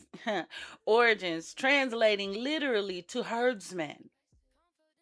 Herdsman. You little shepherd boy, you. But you think you on the mountaintop. Herdsman. That's what your name means. One who tends cattle. Metcalf. That's what that means. Or meat calf. That's crazy, but they want to call us monkeys. Monkeys can learn. They done tried to send monkeys to the moon. Cows just spit. So which one is really the animal? The cow? The spitter? Or the primate? See, y'all gotta learn how to argue. I'll take monkey for 1,000, Alex. Thank you. The name can be broken down into two historical contexts. Literal definition: the name derives from the Old English words meat, M-E-A-T, or food. That's what it means. Or calf, right? This referred to a calf that was fattened up for eating. This is what his name means.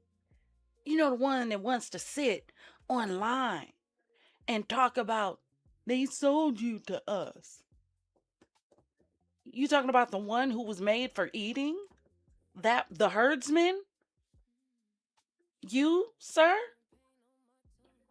What's even funnier is that a lot of them, and I'm not talking about white people, so don't get me wrong. We've already had this conversation. So please don't get in my chat with that bull crap. We're talking about the maggots and sewer rats like Metcalf Daddy. The one that like running his mouth but ain't saying nothing.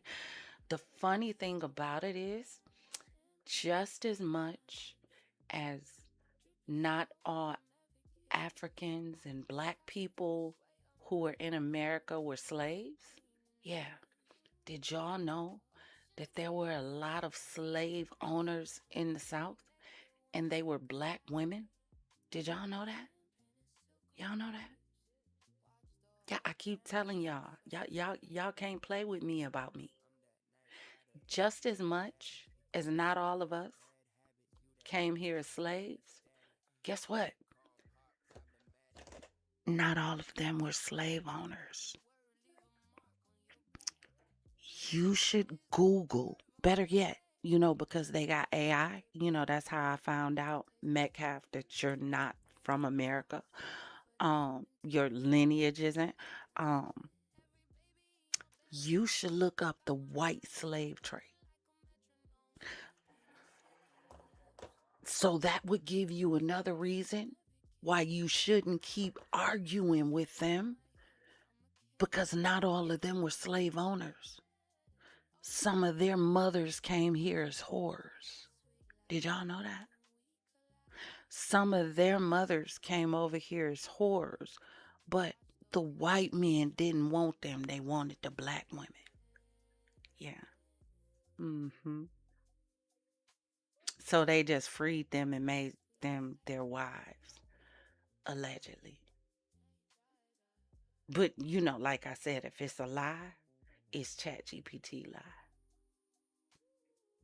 But let's get back to the herdsman. Occupational roots. It was widely adopted as an occupational nickname or topographical name for a herdsman, slaughterer, or someone who managed livestock in a meadow. So that name was a history name to describe what the family did. Oh, so your ancestors were herdsmen allegedly? Interesting. Oh, he has so much pride though. I'm glad. You should have pride in your past. Slaughterer, someone who managed livestock. Historical context. The earliest recording spelling of the name Adam Medikoff, dating back to 1301 in subsidy rolls of Yorkshire, England. Due to its agrarian roots, it was an early hereditary listen to me, hereditary surname well established in the northern dales of England, such as Wensleydale, well before the Norman conquest. I gotta look that up. Y'all be loving to look up stuff from other countries. If you are researching the Metcalf surname and want to learn more about a historical timeline and notable figures, let me know. Oh, that was, Google saying we can go there if you really want to. But again, it keeps letting me know that it didn't come from here. Yeah. I just want y'all to remember that. Anytime that y'all hear him say dumb stuff like that, see, y'all got to know how to fight right. Just fight with facts. The name Metcalf in itself is not American, herdsman. But let's continue. Shepherd boy that don't know the Lord.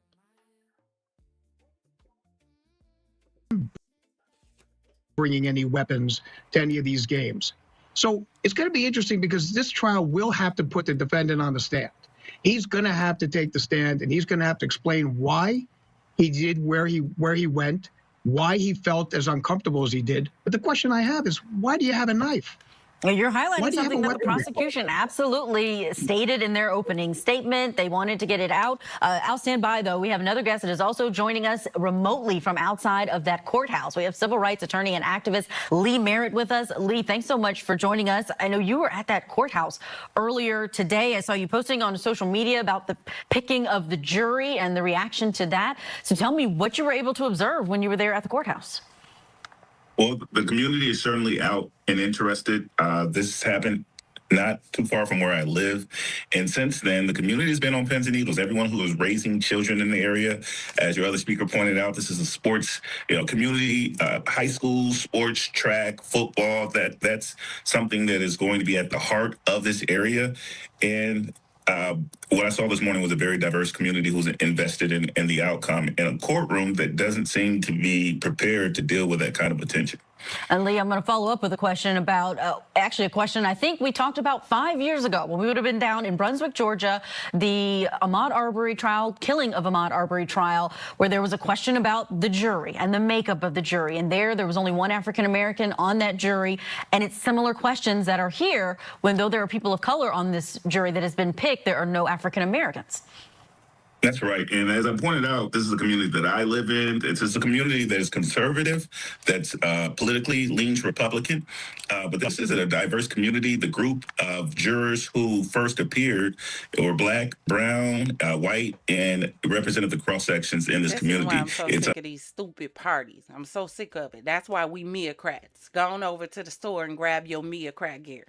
I done had two of my Champagne gang let me know that they got their Mia Crack gear from the store, and I'm just waiting on them to send me their pictures and their Mia Crack gear so that I can start the Mia Crack Society, because I done told y'all I'm starting a wall, and everybody going on the wall for the Mia Crack Society, and that's going to be our background for our show, because we don't support neither one. Both of them is full of male bovine feces, both of them. And we refuse to support any party that does not include me. Yeah. So that's why we Meocrats. No, we don't support none of them. So go to the store and get your Mia Crack gear. Also get your Protect the Bird gear. Yeah, because we done with the foolishness. We trying to get PETA attention, because if we don't get PETA attention, this country gonna go to hell. Yeah, they letting this orange man just destroy everything. Everything. Everything. So I figure if we let them know the bird is in danger, maybe they'll do something about it. Because you know how they feel about them animals. Get your hashtag protect the bird gear. The 4th of July is coming up. You need to be sporting your hashtag protect the bird gear. I'm working on the commercial, but we had to get into this. Let's go. Fortunate that every qualified black juror was struck by the prosecution. And in this case, I know the prosecutor, Bill Werski, said race had nothing to do with it, but he did receive Batson challenges. Those are challenges from the defense saying you have to explain why these black jurors were taken out. We did see something similar happen in Ahmaud Arbery's case, in the case of the McMichaels for the murder of Ahmaud Arbery. And ultimately, a nearly all-white jury in that case came to what I believe to be the right conclusion and convicted those men of that heinous crime. And I do believe even an all-white jury can get it right here as well. Lee, I want to ask you about something that Al mentioned. Al is staying with us all hours, so I want to get as many questions as I can to you. I know you have to go back to following this case out there in McKinney, Texas. But the question of the knife being... Don't he give you Ted Bundy vibes? Like, don't he look like he just sit on the couch with his hand in his pants? Don't he? Don't he look like he look crabby? Like he don't wash his ass when he take a poop? That's what he looked like. Matter of fact, he looked like he got bowels backed up in his bowels. That's what he looked like. I told you he looked stopped up. He looked like he probably blowing out dust. That's probably the last time he was able to get it off. That's what he looked like. He looks like his breath smells like Newport 6-packs and 1800. That's what he looked like.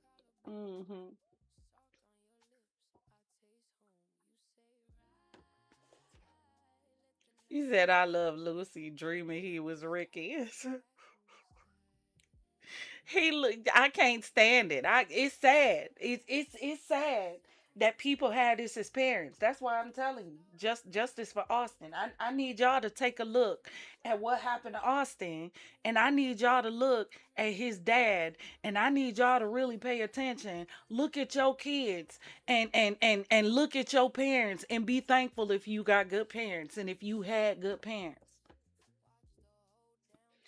My mama was the type of mama would check the hell out of me for trying to bully somebody. She wished she would have heard about me doing something to somebody else. Let me tell y'all something. When I was a teenager, I called myself trying to steal a bracelet from Walgreens to give to my mama on Mother's Day. Because, we ain't had no money like that. And I was in school. I wanted to give her something nice, but I ain't have no money. So, we caught city buses to school back then. And we could do that. Or we could walk to school. I did it on many occasions. And my school wasn't like really close. So I take my butt up there thinking I'm slick. Was able to get out of there and get away with it. Get home. I presented to my mama, Happy Mother's Day, Ma. My mama looked at that bracelet and looked at me and said, where you get this from? I said, I found it outside. She said, don't you lie to me. She said, where you get this from? I told her, I said, I stole it from Walgreens. She said, get your shoes and stuff back on. My mama, and we ain't had no vehicle, caught the bus together Back up the Walgreens. She asked for the manager. Walked me in with the manager, had me hand the manager the bracelet, made me apologize, told the manager what happened. Manager looked at my mama and told her, he said, I'm so grateful for you because a lot of parents wouldn't have did this. He said, and if I would have caught her doing it, I would have sent her to jail. Yeah, this is why I say, no, all parents ain't the same. Our parenting is different. That's the problem. We be letting our kids get away with anything. Yeah, we let our kids be the little terrorists. And it be okay until this happened. Then when this happened, the other person is the problem. Whole time, you know you got to see the Chucky sitting at home. Some of y'all got to see the Chucky sitting at home right now. And he ain't white. He look just like you. Let's talk about it if we gonna talk. I keep telling y'all in this live tonight, baby, ain't nobody exempt. Ain't everybody catching strays, including me. Hello. See, y'all don't be ready for that. See, over here in the Champagne City, baby, everybody take accountability. I ain't gotta hate you to love me.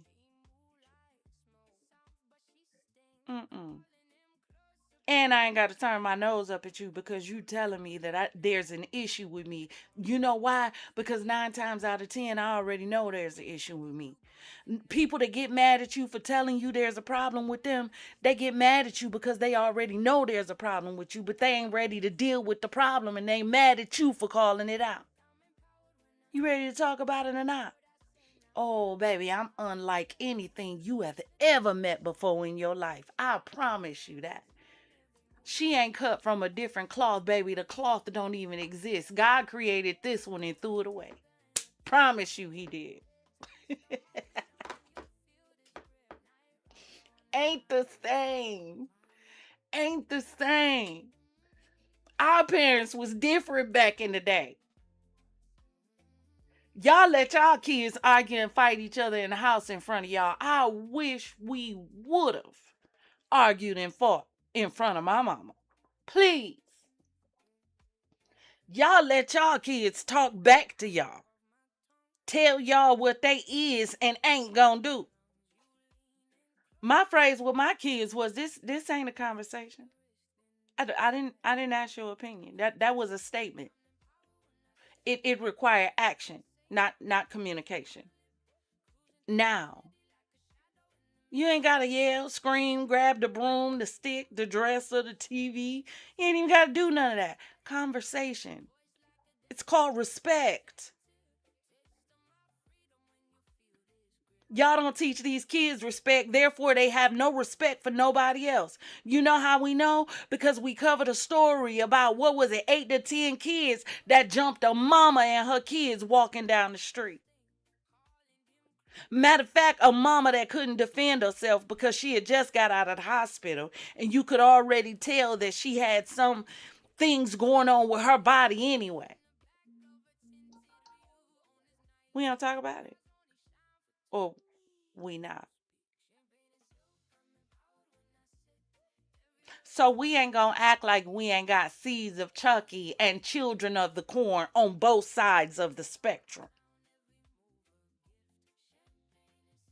So we gonna stop the hate and come to the table to figure out what we can do, or we just gonna lose our children while we sit back playing with crayons in a crayon box.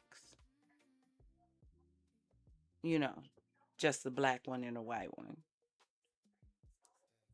We're missing all the rest of the color in the world because we're too busy coloring in black and white.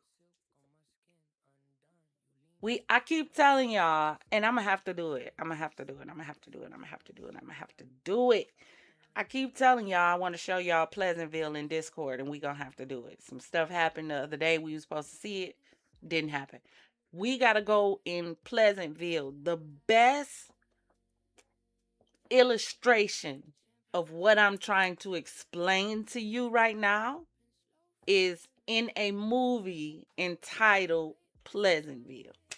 And I'm so glad it just came to my mind right then again. We gonna have to jump in Discord and watch it. Oh yeah. Oh yeah. Got to. Y'all don't know how to live in color. Y'all too busy living in black and white. Therefore, can't nobody progress. By now, we should have flying cars. We should have Jetson City by now. We behind schedule. That's the problem. We behind schedule. Do you know why? Because in order to see the Jetson City, baby, you got to live in color. And we still, we still sketching in black and white. So we can't get to the dynamic color because all we can see is black and white. Do it make sense to you when I say it out loud? But let's continue. See, only people that get it will get it. Those are the only people that I want in Champagne City anyway. People with open minds that have love in their heart that's saying, you know what, I'm sick of this. I really miss a time when. And don't tell me there's never been a time when. You lying. I went to school with a time when. Y'all think because they opened up choice school and I was able to graduate from a prestigious suburban school because I was in choice, that they made us feel bad because we were choice? No, sweetie. Some of those kids became our best friends. And they didn't look like us. They didn't make us feel different because we didn't look the same. You know what? We didn't care. We was happy to be around each other. We took time to learn each other.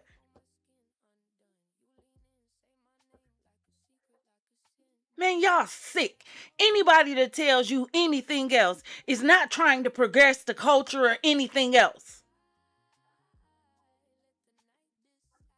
They trying to push you into a ridiculous race war where nobody wins. Do you know why? Dum Diddy. Do you know why? Do you know why? Come on, because the golden chapeau is on the screen. Let me help you understand why.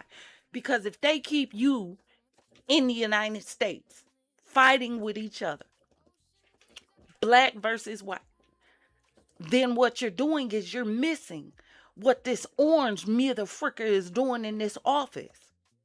Making every other country, including the country that he started this damn war for, mad at the United States. And by the time we realize that we're in trouble, guess what? All the missiles gonna be aimed at the United States.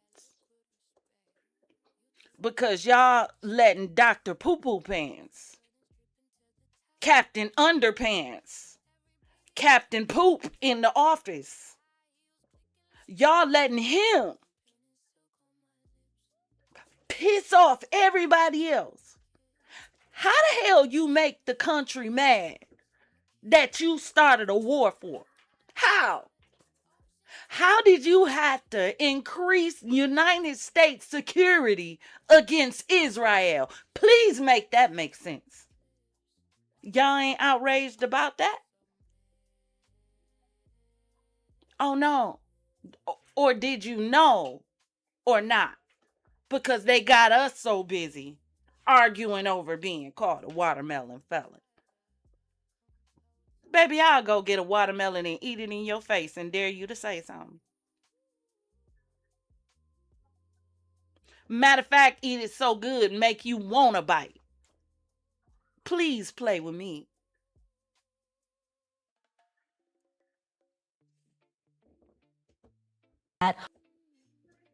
a school.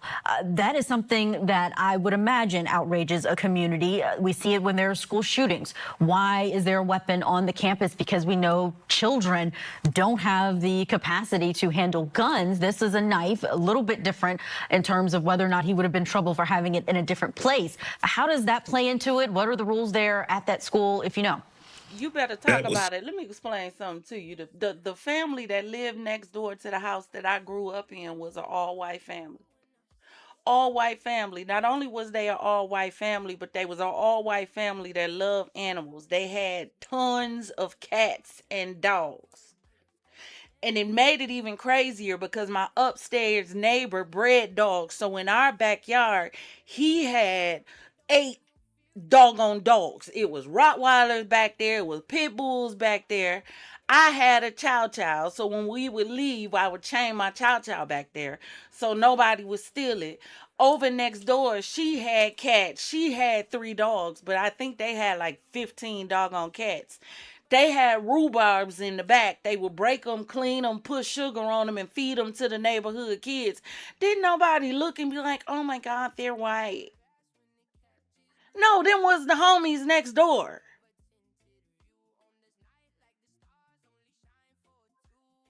Yeah, oh, Jesus Christ of Nazareth.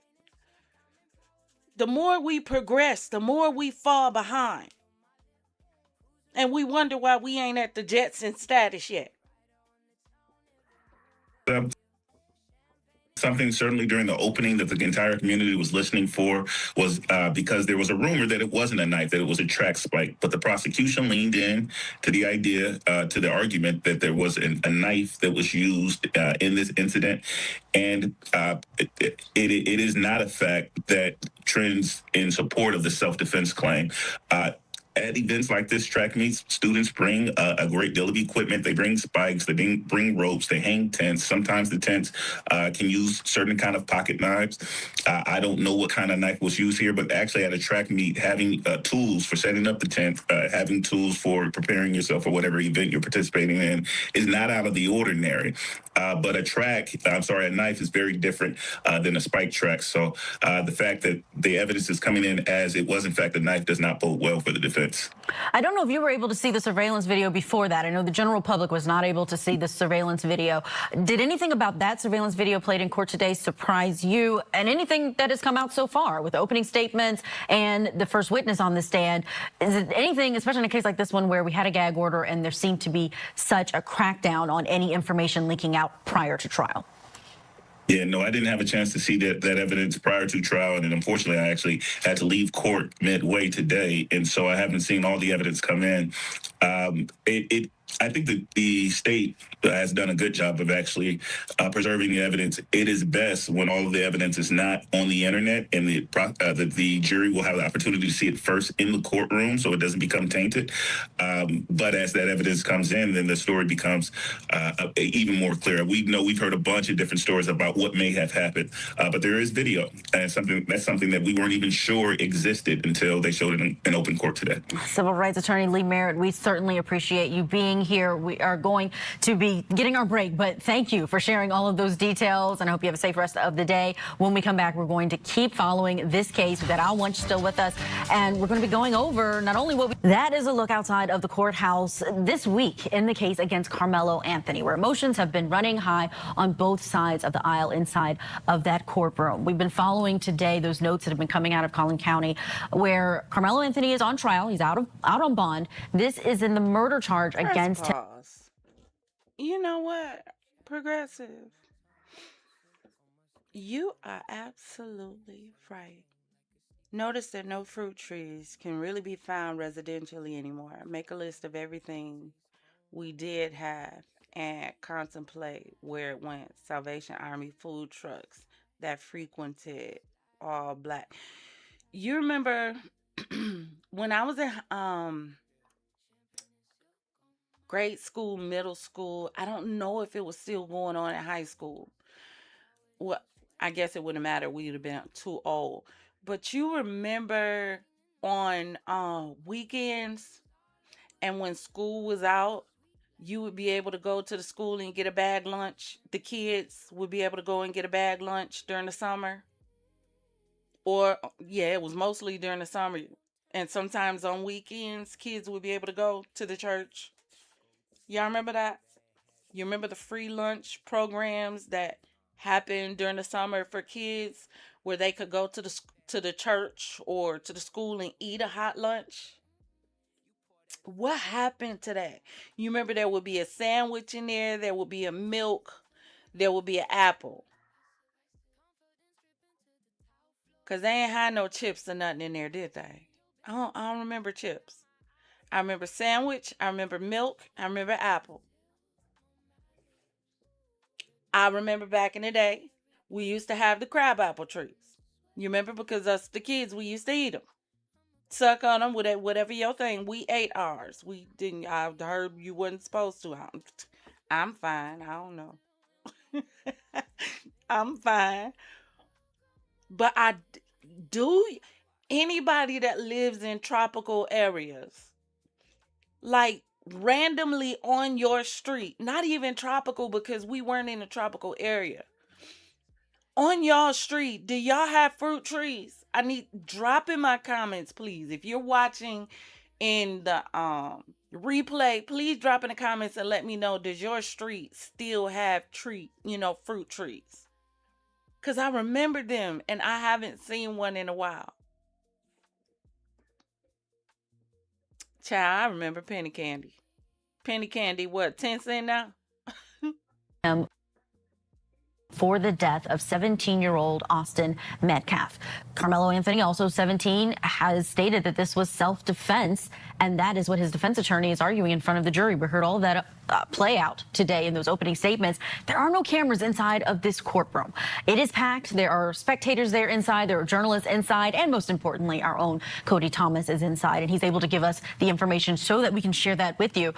We've let you know throughout the last hour that there was this state forensic witness on the stand who was showing a video, really the only surveillance video of this shooting, or this stabbing rather. The shooting of the video is what they are playing. And we know that they brought in a TV to be more compatible with the zoom enhancements. They angled it really so that the jury could see it more so, because Cody has explained that this video is very grainy, that you really can't make out the faces of any of the students who are underneath this tent from Memorial High. That's where Austin Metcalf went to school. And we also understand, the latest note we've gotten from Cody is that from the minimal angle that he can see where he is seated, which is behind the Metcalf family, he said the video generally looks the same as it did before lunch, where it was very grainy, except now the important parties are highlighted as they move, meaning Karmelo Anthony as he moves and Austin Metcalf as he moves. So important evidence, but how effective is it if it's that grainy? Let's bring back in Al Wunsch, the third criminal defense attorney and podcast host of the Tangent podcast. Al, what do you think about the prosecution starting their case this way? In their opening statements, they told this jury, you will see video of this incident, that it's going to help you, that we're walking you through what happened that day. If it's this grainy, do you think that is problematic for how they are beginning their case? No, because I think that you play the game with the cards you're dealt with.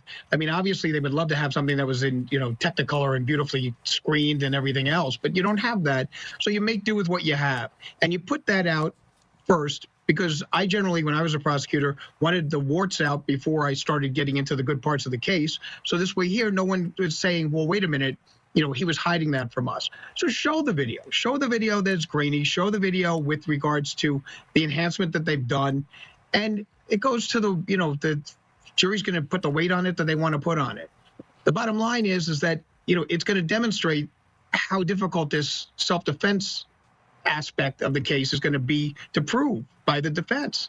That they can throw that out there, but it's a tent. It's a tent that unfortunately, Karmelo should not have been in. By going in, it was a provocative act on his part. He knew, based on the fact that these guys were, rivals, athletic rivals and everything else, that when someone from a school you're playing goes into your team. So, growing up, told you we were opened up to choice, right? And let me start off by saying this. And this is why I don't ascribe, subscribe, whatever you want to call it. to all this racial tension. Y'all gonna let people bait y'all into a racial war for no reason at all. Just somebody gotta live to tell the story. You know, you live to tell the story by being smart. The people who rush in the horror movie is generally the people who die first. The people who step back and think about, look, for those of you who watch From, what's his name, Jake, he's still alive. Do you know why he's still alive? Because he's somewhere thinking and coming up with a plan, not rushing in. You lose lives when you rush in. When you fail to plan, you plan to fail. See, those were things that they told us in school.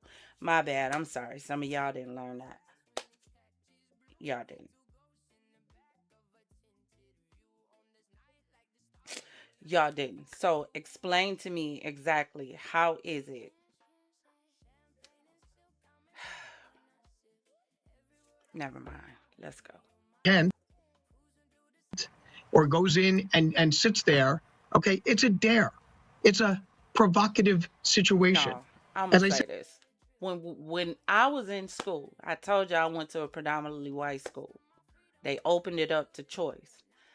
In 4 years, and I actually, let me go back from that. I moved to the city that I lived in from down south. As a matter of fact, the city that I moved to in Wisconsin, that I grew up in after I moved from down south, down south starts school before up north school does. So if you live in the south, you are going to be younger starting in school. So you might be, let's say if you're 5 in the if you're 6 in kindergarten, you might be 5 down south technically. So when I came to the city I was living in, I came in the 3rd grade. Because the city that I moved to started children in school later than they started children in schools down south, they wanted to hold me back. But because my grades were so good, they kept me in the grade that I was in. I graduated high school at 17. That's why I don't subscribe, none of that to that ignorant stuff. Yeah, who ignorant? I graduated at 17. Come on now. Stop playing. Y'all gotta stop letting people trigger y'all. Y'all gotta, hey, for this fight y'all keep talking y'all wanna have, y'all need to toughen up. Put on some tough skin. You gonna need it for what you saying you want. But I never dealt with racism. We were all friends. We were all cool. We kicked it. We got along. We ditched. We hid. We had rival teams. We rode the city bus together. You know what we did with our rival teams? We joked and we ribbed. There wasn't no fighting going on. We couldn't wait to see each other on the bus so we could talk trash, not fight. Come on now. I never dealt with racism.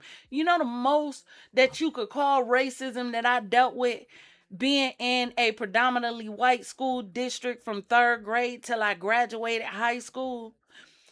I was a writer. One of the biggest things that I had to excel in school was writing, was oral communication, and was art. I could draw and paint my butt off. I could speak to whoever. I was an orator. Listen, and I was a writer. I had to have straight A's in them classes. I didn't care about none of the rest of them. To be honest with you, I did just enough in high school to pass. That shows you how brilliant some of us was, just dumb in school. I did just enough to pass. And I knew if I did my homework and did some participation, I would get a passing grade. Didn't have to do too much, didn't have to do extra, even though I knew I could. But when it came to art, when it came to oral communication, and when it came to that creative writing class, baby, if I got anything under an A, I was having 3 fits and a conniption. I was a writer. So they would have like poetry contests that we could win and you could get first. Back then, that's why I don't worry about dumb people. She doesn't like black people. I was extremely militant. Very, very militant. Talking about seeing a black dude with a white girl back when I was a teenager. Please, you can't even talk to me. Sir, get it together. What are you doing? You can't find one of your own? Yeah, I was one of them. Baby, you can love who you want to right now. Look, just delusional. I did a poem and I entered 3. One was on apartheid. One was called Black is Beautiful. Back then, one of my favorite poets was Nikki Giovanni, and one of my favorite poems by her was Ego Tripping. Go look her up. Go look up the poem. You gonna love it if you into poetry and you like black poetry. You gonna love it. And I entered the poem and we're waiting for the finalists. One of my teachers pulled me to the side, and he's a white teacher. He pulled me to the side and said, I just wanted to let you know. He said, technically, you should have won first place. He said, but we went back and forth on it. He said, and we couldn't let it win because of the topic. He said, so we chose one of your others because we couldn't let you not place, and we gave you third place. That might be what you want to call racism. I don't know. But the poem that they were talking about was the poem that I did on apartheid. Because at that time in Africa, apartheid was still going on. And I did a poem about it, and that's what I submitted. So they argued and went back and forth about that poem being first place, and they decided not to let it place at all, but needed to give me something, so they allowed my Black is Beautiful poem to place at third place. So if you want to say that's racism, I mean, hey, so be it. Hey, it didn't change the price of tea in China. It didn't lessen my life or increase it. Neither one. That's why I keep saying majority of y'all don't even experience the stuff you angry about. Is it wrong? Yeah. But y'all got selective, twisted outrage. Y'all be mad at them until one of them got a bag and he talking about flying you out and putting you on his arm, and then you let him call you whatever he want to call you. We gonna talk about it? Let's talk. Let's talk. Some of y'all fronting for the camera, as Krishan used to say. Y'all know I ain't a fan, but as she used to say. Some of y'all Hollywood. Because some of y'all got one at home right now that call y'all that every other night. You ain't outraged because he between your legs. Let's get back to Karmelo. I don't want y'all to get mad that I'm talking about y'all. Before, I mean, I played football in college. I played football in high school. And in high school, it was a lot more passion involved. And so if somebody from the rival school, Bergen Catholic, stepped into my tent where I was sitting there with the rest of my players, we're going to say something. And you go in there knowing you're provoking a situation. So to claim self-defense is not going to make... sounded like, y'all? You know what that sounded like? That sounded like them Knicks fans.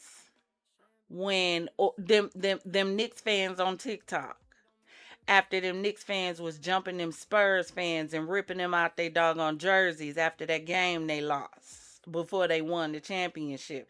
That sounded like them fans on TikTok talking about, well, y'all knew it was the championship and it was the finals. You shouldn't have came to New York with no Spurs jersey on. That's what that sound like. So do y'all understand the problem now? Y'all get it? The kids get it from somewhere. I keep telling y'all, the oil drips from the head down. If there's a pool on the ground, that means there's a leak somewhere at the top. You just got to figure out where it's leaking from. Here you have a man sitting in front of you with the same twisted mindset as those individuals in New York. You shouldn't have came to New York with a Spurs jersey on. I thought this was a democracy.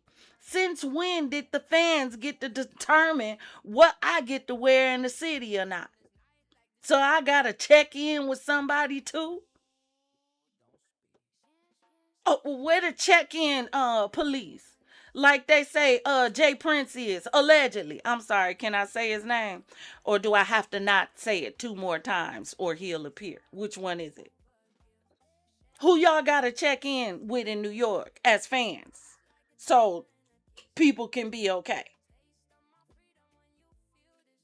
Dumb. Now y'all want to know where this ideology come from, and you don't think the kids can be bullies? You don't think kids can do too much, especially when you got a gang of too much kids together? Cause we gonna stop acting like Austin was by himself. That's already been proven false.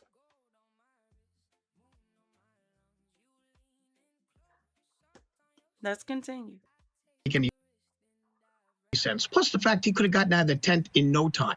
It's not like he's cornered in a area in an alleyway where there was nowhere for him to go except straight ahead and after this kid that's in front of him. Duty to retreat might play a big role here, for sure. I want to bring up something that you just mentioned, because Cody just put in the notes that he's sending out to us that the witness on the stand, the forensic examiner, is specifying where the 2 individuals are. So these are witnesses, eyewitnesses who were there. They're pointing at Karmelo Anthony as he runs away from the tent following the stabbing. So even though the stabbing itself it seems very unclear and it's hard to see in that video, what seems to be the most clear is him leaving.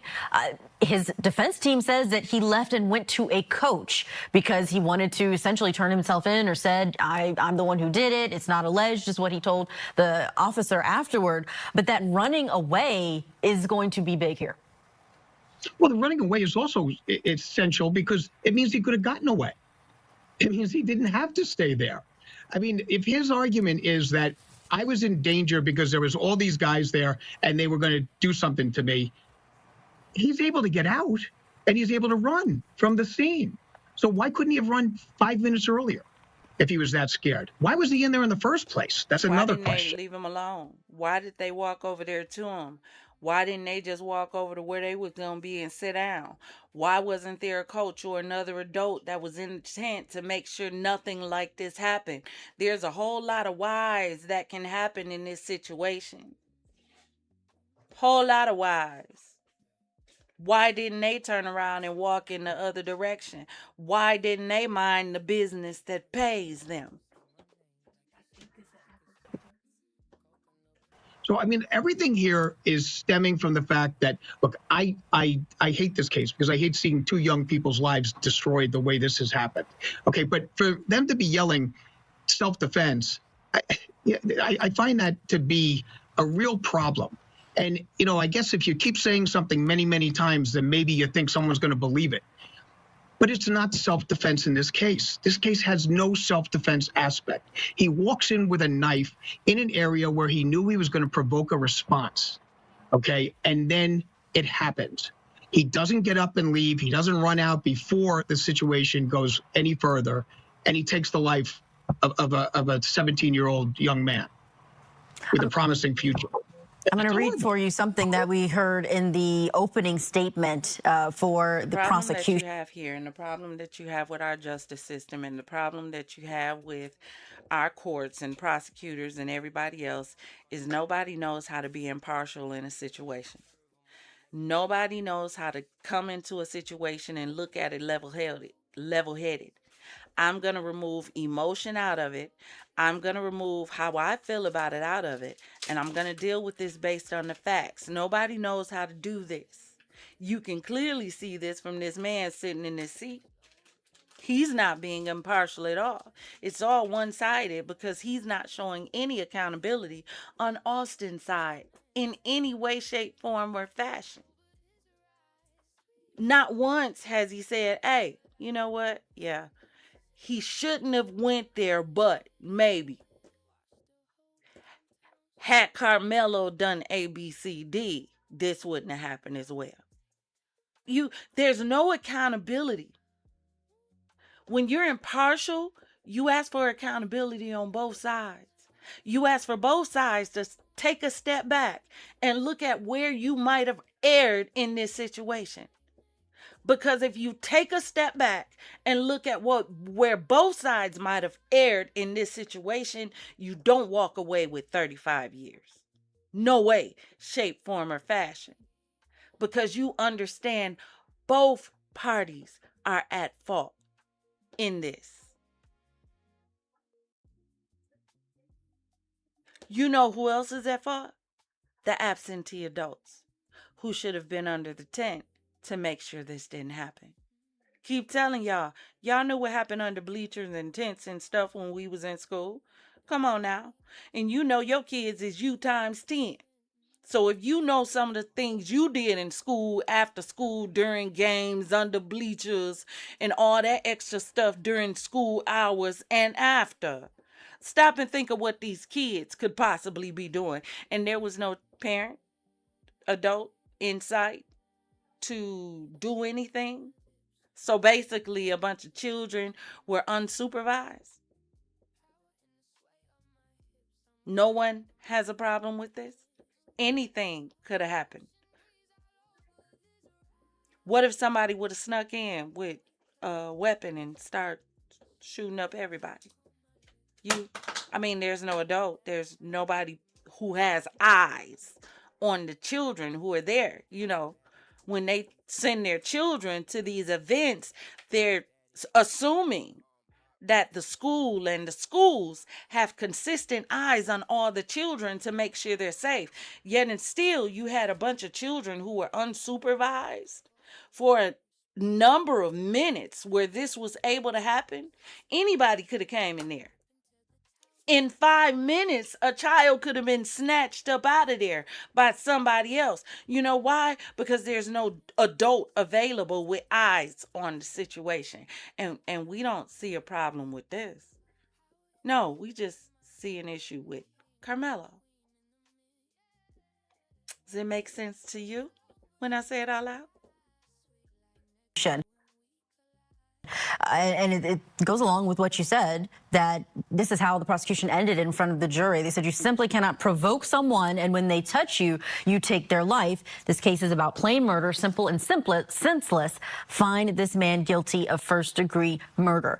That question of what Karmelo Anthony said, where he said, touch me and see what happens, according to a witness who was at the scene and what they told the officers immediately after. Or even what the defense says, where they said that he only said, if you don't touch me, we'll be cool. How much do these words matter, Al? If you tell someone, don't go there, and they do, and the response is that, does that get us anywhere close to self-defense? Well, let's be realistic, okay? He's walking in there for a reason. He's walking in there for a reason. The reason is to provoke a response. Now, today the defense said, just to let our viewers know, because they didn't get to watch it. He ignorant, too. This marshmallow head, ignorant, peach face, troll, backwards lip, bald. Ooh, I'm trying to hold my tongue. How is he walking in there to provoke somebody that's not there? I keep telling y'all, they be lying to y'all and telling the truth at the same time. And y'all just be, that's right, he's right. How the hell he right and ain't nobody in the tent? Please help me understand. Help me understand, because y'all keep saying these boys didn't know each other like that, right? So then how are you going to provoke somebody that's not there? How? No, we're talking facts. We're not talking subjecture. How can you provoke somebody that's not there? He went in there to provoke that boy. Didn't they say in the beginning that in the video, he went in there and sat down, and he was sitting down for about 2 to 3 minutes before Austin and 14 other people walked in? Isn't that what they stated, or was the video a lie? Is everybody lying in this case? Because he was already there. So how did he provoke him if he was already there. And Austin walked up to him, correct? So he pre-provoked him.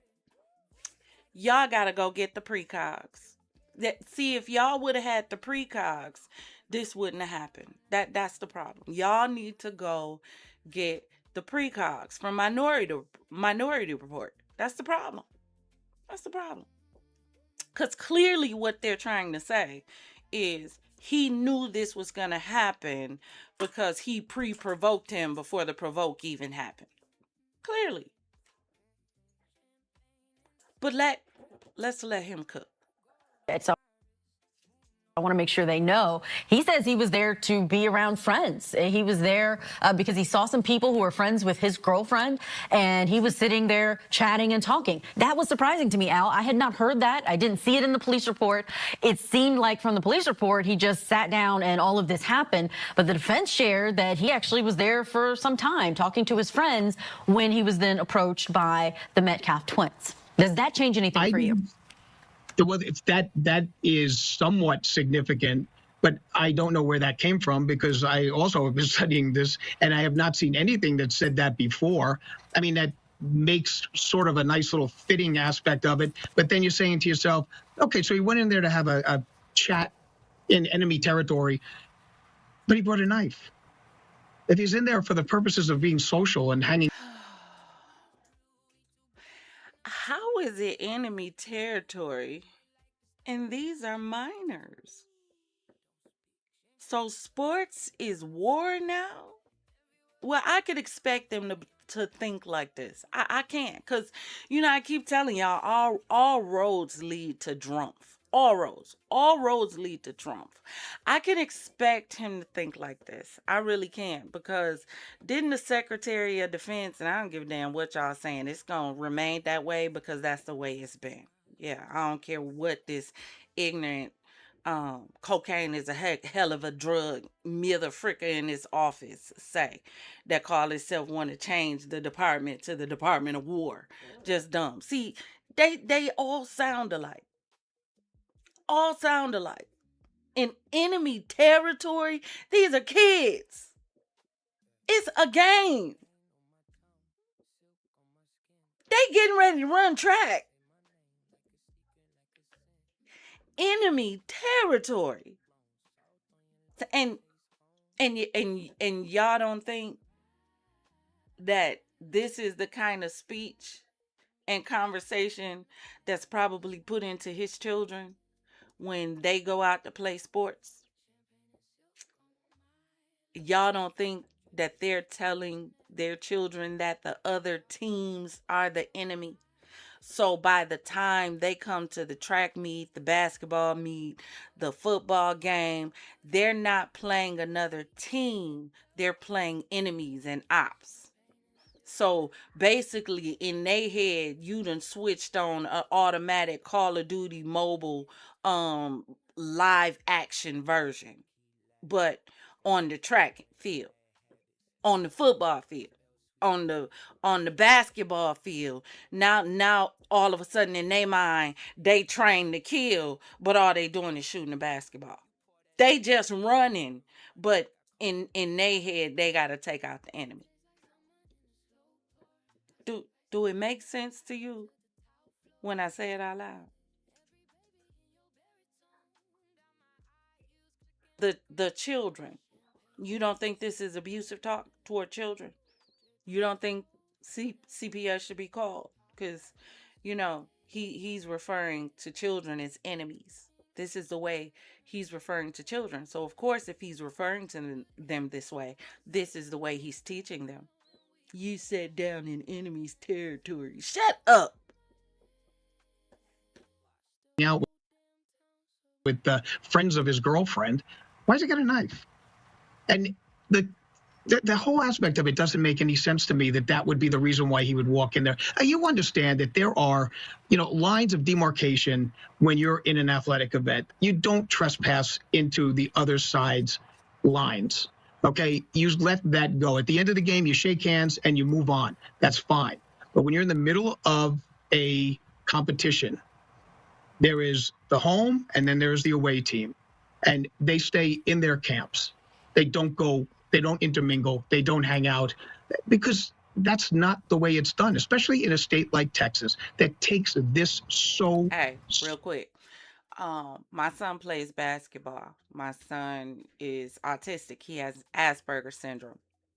When my son hit, what was it, about 12, my baby hit a growth spurt.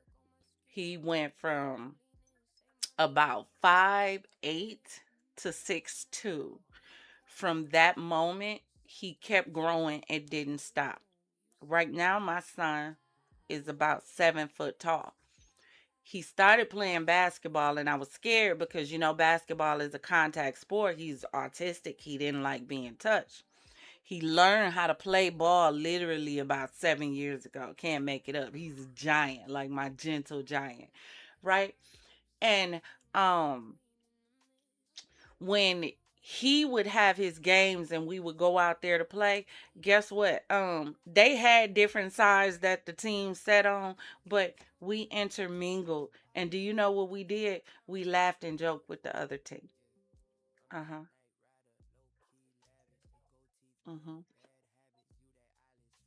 That was when he was in grade school.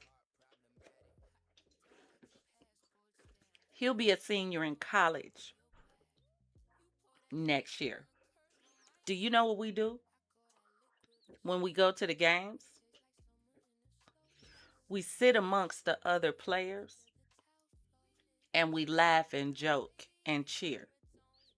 Do you know what else we do? Hey, psst, scoot up for a second. Scoot up.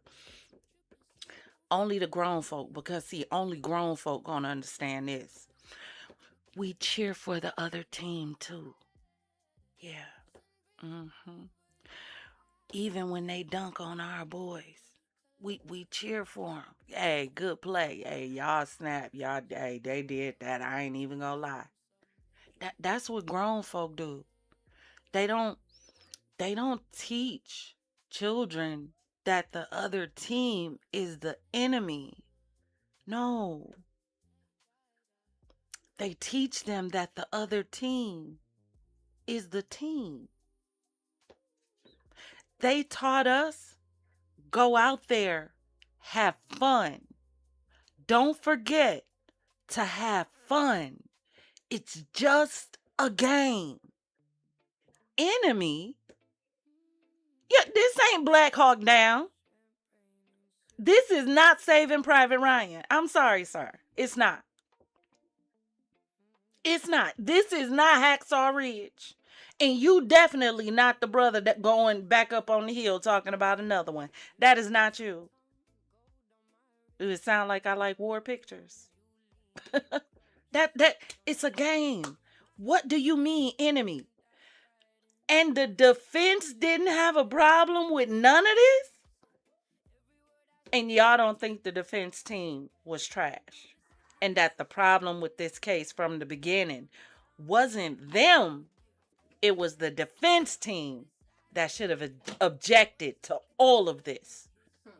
Do you know how many doggone meetings in the damn judges' chambers would have been had if I was an attorney?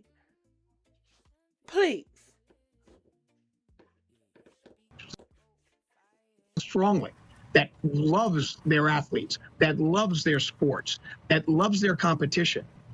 There is an adrenaline going on for these guys in any type of competition. When the game is done, you leave it on the field.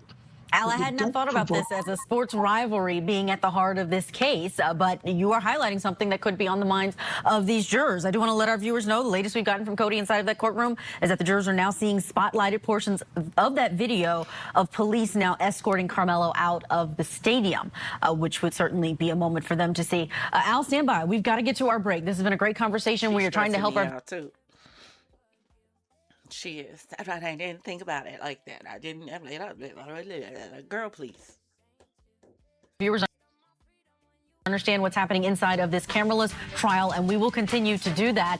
When we come back, though, we are going to shift our attention to a live trial we've been watching. We'll keep monitoring what's happening in Texas, but we'll let you know what's happening in Wisconsin in the Tooth and the Ashes trial that we've been following. Day 2 off to a emotional start. We're not going to start with day 2. We gonna pause and hold day 2 for tomorrow. I want y'all to drop in the comments and let me know what y'all think. I hope y'all have y'all notepads for y'all notes. Tell me, how do y'all want to do it? Do y'all want to do a panel tomorrow to discuss day 1? I can do that. Or do you want us to go through day 2 of the trial and make it through the trial and then do a panel to discuss the trial? So it's either do the full thing and discuss at the end, or break it up in parts and discuss it in parts. At the end of the day, it's over. So it's not like we missing anything. We're waiting on to see what's going to happen with the appeal. So let me know how y'all want to do it, because I definitely want to have a discussion with y'all. Just let me know how y'all want to do it. Also, please check out the store. I know y'all have been seeing it pop up in the chat. Check out the Champagne Factory. Please become a Mia Crack. Get your Mia Crack gear over there. Please get your Protect the Bird gear over there. We have our Aga with your mama gear over there. We have our Champagne Secret, the Champagne City signature over there. We also have beauty and skincare and makeup. Listen, it's a little something for everybody. Go check out the Champagne Factory, please, and thank you. Thank you for joining me tonight in Champagne City. How y'all like this backdrop? Ain't this cute? I was trying to do something a little different. Y'all like this backdrop? Y'all know I gotta be fancy. Make sure y'all please do me a favor. Hold on. Let me go grab it.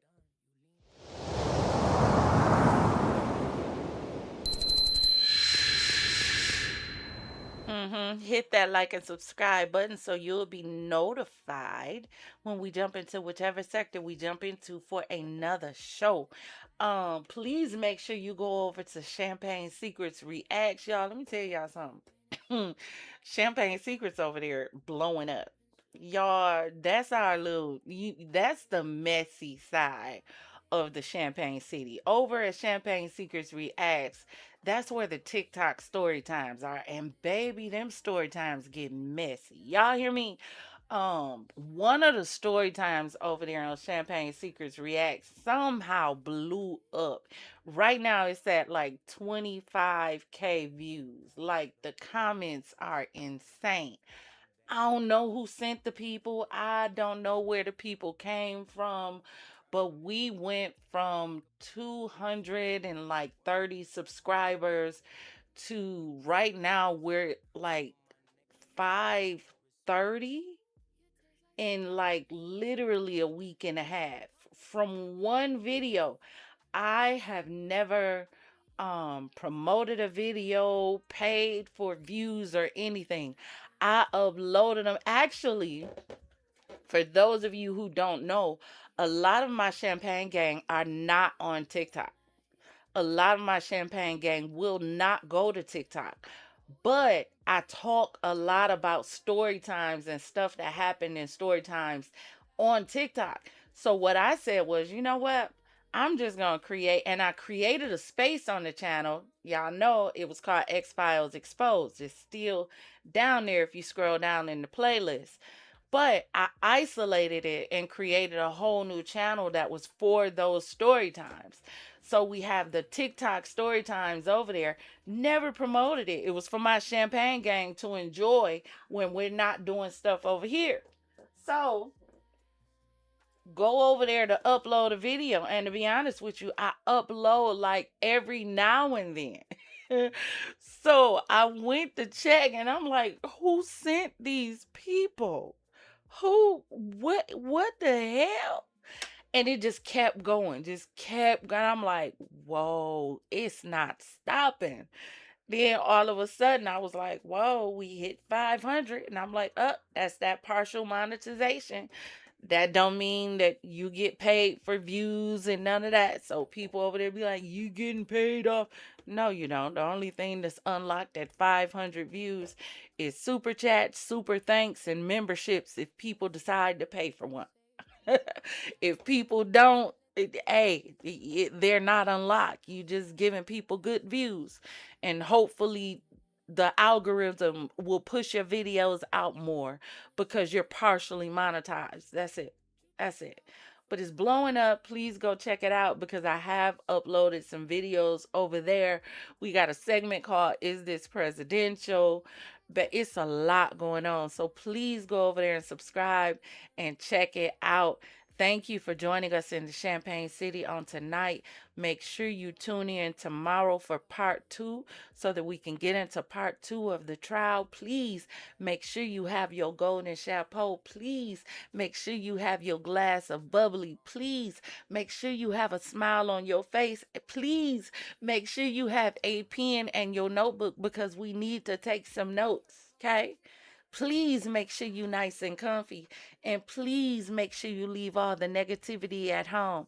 Because please remember as we get ready to get out of here, that in the Champagne City, before we do that, Champagne Gang, FizzFam, Confidante, and visitors to the Champagne City. Always remember, if it doesn't cause you to elevate, baby, it's causing you to depreciate. Now raise those glasses, clink, and let's drink till we meet again. Now, as I was getting ready to say, please remember, in the Champagne City, baby, we don't do no trolls. Yeah. Whole squad on patrol. Where they at? Point them out in that troll. Troll buses on patrol. Hey, hey, hey! Troll buses on patrol, troll patrol. Clamp down, shut them out, tow that troll. Click, clap, log them out, fold that troll. Whole chair, chanting now, roast that troll. Roast that troll! Troll buses on patrol, troll patrol. Yeah, big boots, stomp them out, roll that troll. Roll it, cap lock, drag them out, scroll that troll. Crowd yell loud, we control these trolls. We control these trolls. Hey, this is for all of those who might think about getting in my chat, you know, because you see the thumbnail and because you see the title, you know, the Justice for Mello, and you think you're going to get in my chat being a fool and acting foolishness. Guess what? You typed up little mole at troll. Live in my crib, little bowl cut troll. Grease on your keys, little old stain troll. Bridge so hot, screen cold from the troll. You a bridge bottom, did water troll. Wi-Fi weak, one bar in your soul. Profile pic, just an egg on a pole. Whole existence on whole set troll. Saying fake pages, same lane troll. Catfish, but you can't say that troll. Talk big game, but you fold like a scroll. We just laugh, hit mute on the troll. Troll buzzers on patrol, troll patrol. Clamp down, shut them out, tow that troll. Click, clack, log them out, fold that troll. Whole chat, chanting now, roast that troll. Roast that troll. Troll buzzers on patrol, troll patrol. Big boots, stomp them out, roll that troll. Cap lock, drag them out, scroll that troll. Crowd yell loud, we control these trolls. We control these trolls. Hey, hold on. This is for those who think that because you have an opinion, you feel like you can be rude and disrespectful. You know, the keyboard warriors, you know, that hide behind the keyboards. Yeah, this is for them. Who think that you want to get in the chat and be bullies because of the conversation that we're having. Yeah, this is for you. You a damn rock, mouse grown troll. Lil' does my off brand troll. Fry or hair, little egg roll troll. Keyboard chrome, snapback troll. You a bad seat, no roll troll. Big talk, zero gold troll. DM tough in the street, so cold. See what's live in your spine, made a jello troll. You a trash bag, half tone troll. We a whole squad, patrol, that's grow. On the fly swatter, you the mad ass troll. She the boot heel, flatten that troll. Go home. Go home, troll. Whole room, yeah, log off, troll. Log off, home, go, troll. Go home, troll. Whole room, yeah, grab, troll. Troll busters is on patrol, troll patrol. Slam down, shut them out, tow that troll. Click, clack, log them off, fold that troll. Whole chat, chanting now, roast that troll. Roast that troll. Troll buses on patrol, troll patrol. Yo, big boots, stomp them out, roll that troll. mouse, scroll that troll. Crowd yell loud, we control these trolls. We control these trolls.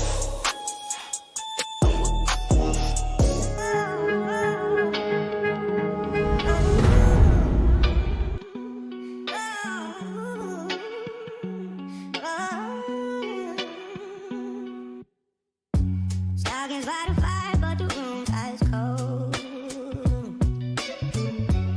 All of what you give, guess it came pre-sold. Found the lips on a best friend, the ribbons came untied. Unwrap betrayal, under that you tied.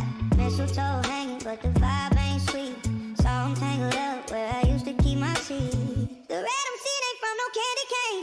Ain't no Ollie, ain't no Jolly, just this burning pain.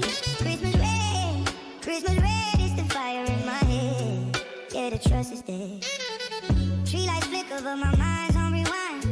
Every I love you now feels weaponized. Eggnog spike, but it ain't numb in the sting. Her best friend took my crown, now I'm the fool king. Sleigh bells ringing, but they sound like alarms. Frosty outside, inside it's a storm. No chestnuts roasting, just my patience shot. Love ain't a present, it's a house of cards. The red I'm seeing ain't from no candy cane. Ain't no Ollie, ain't no Jolly, just this burning pain. Christmas red is the fire in my head. Yeah, the trust is dead.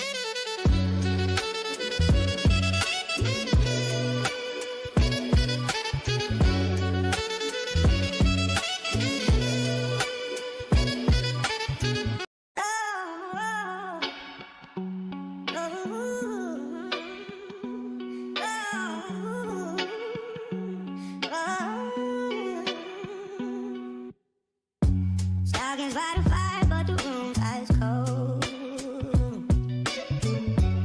All of what you give, guess it came pre-sold. Found the lips on a best friend, the ribbons came untied. Unwrap betrayal, under that you tied. Mistletoe hanging, but the vibe ain't sweet.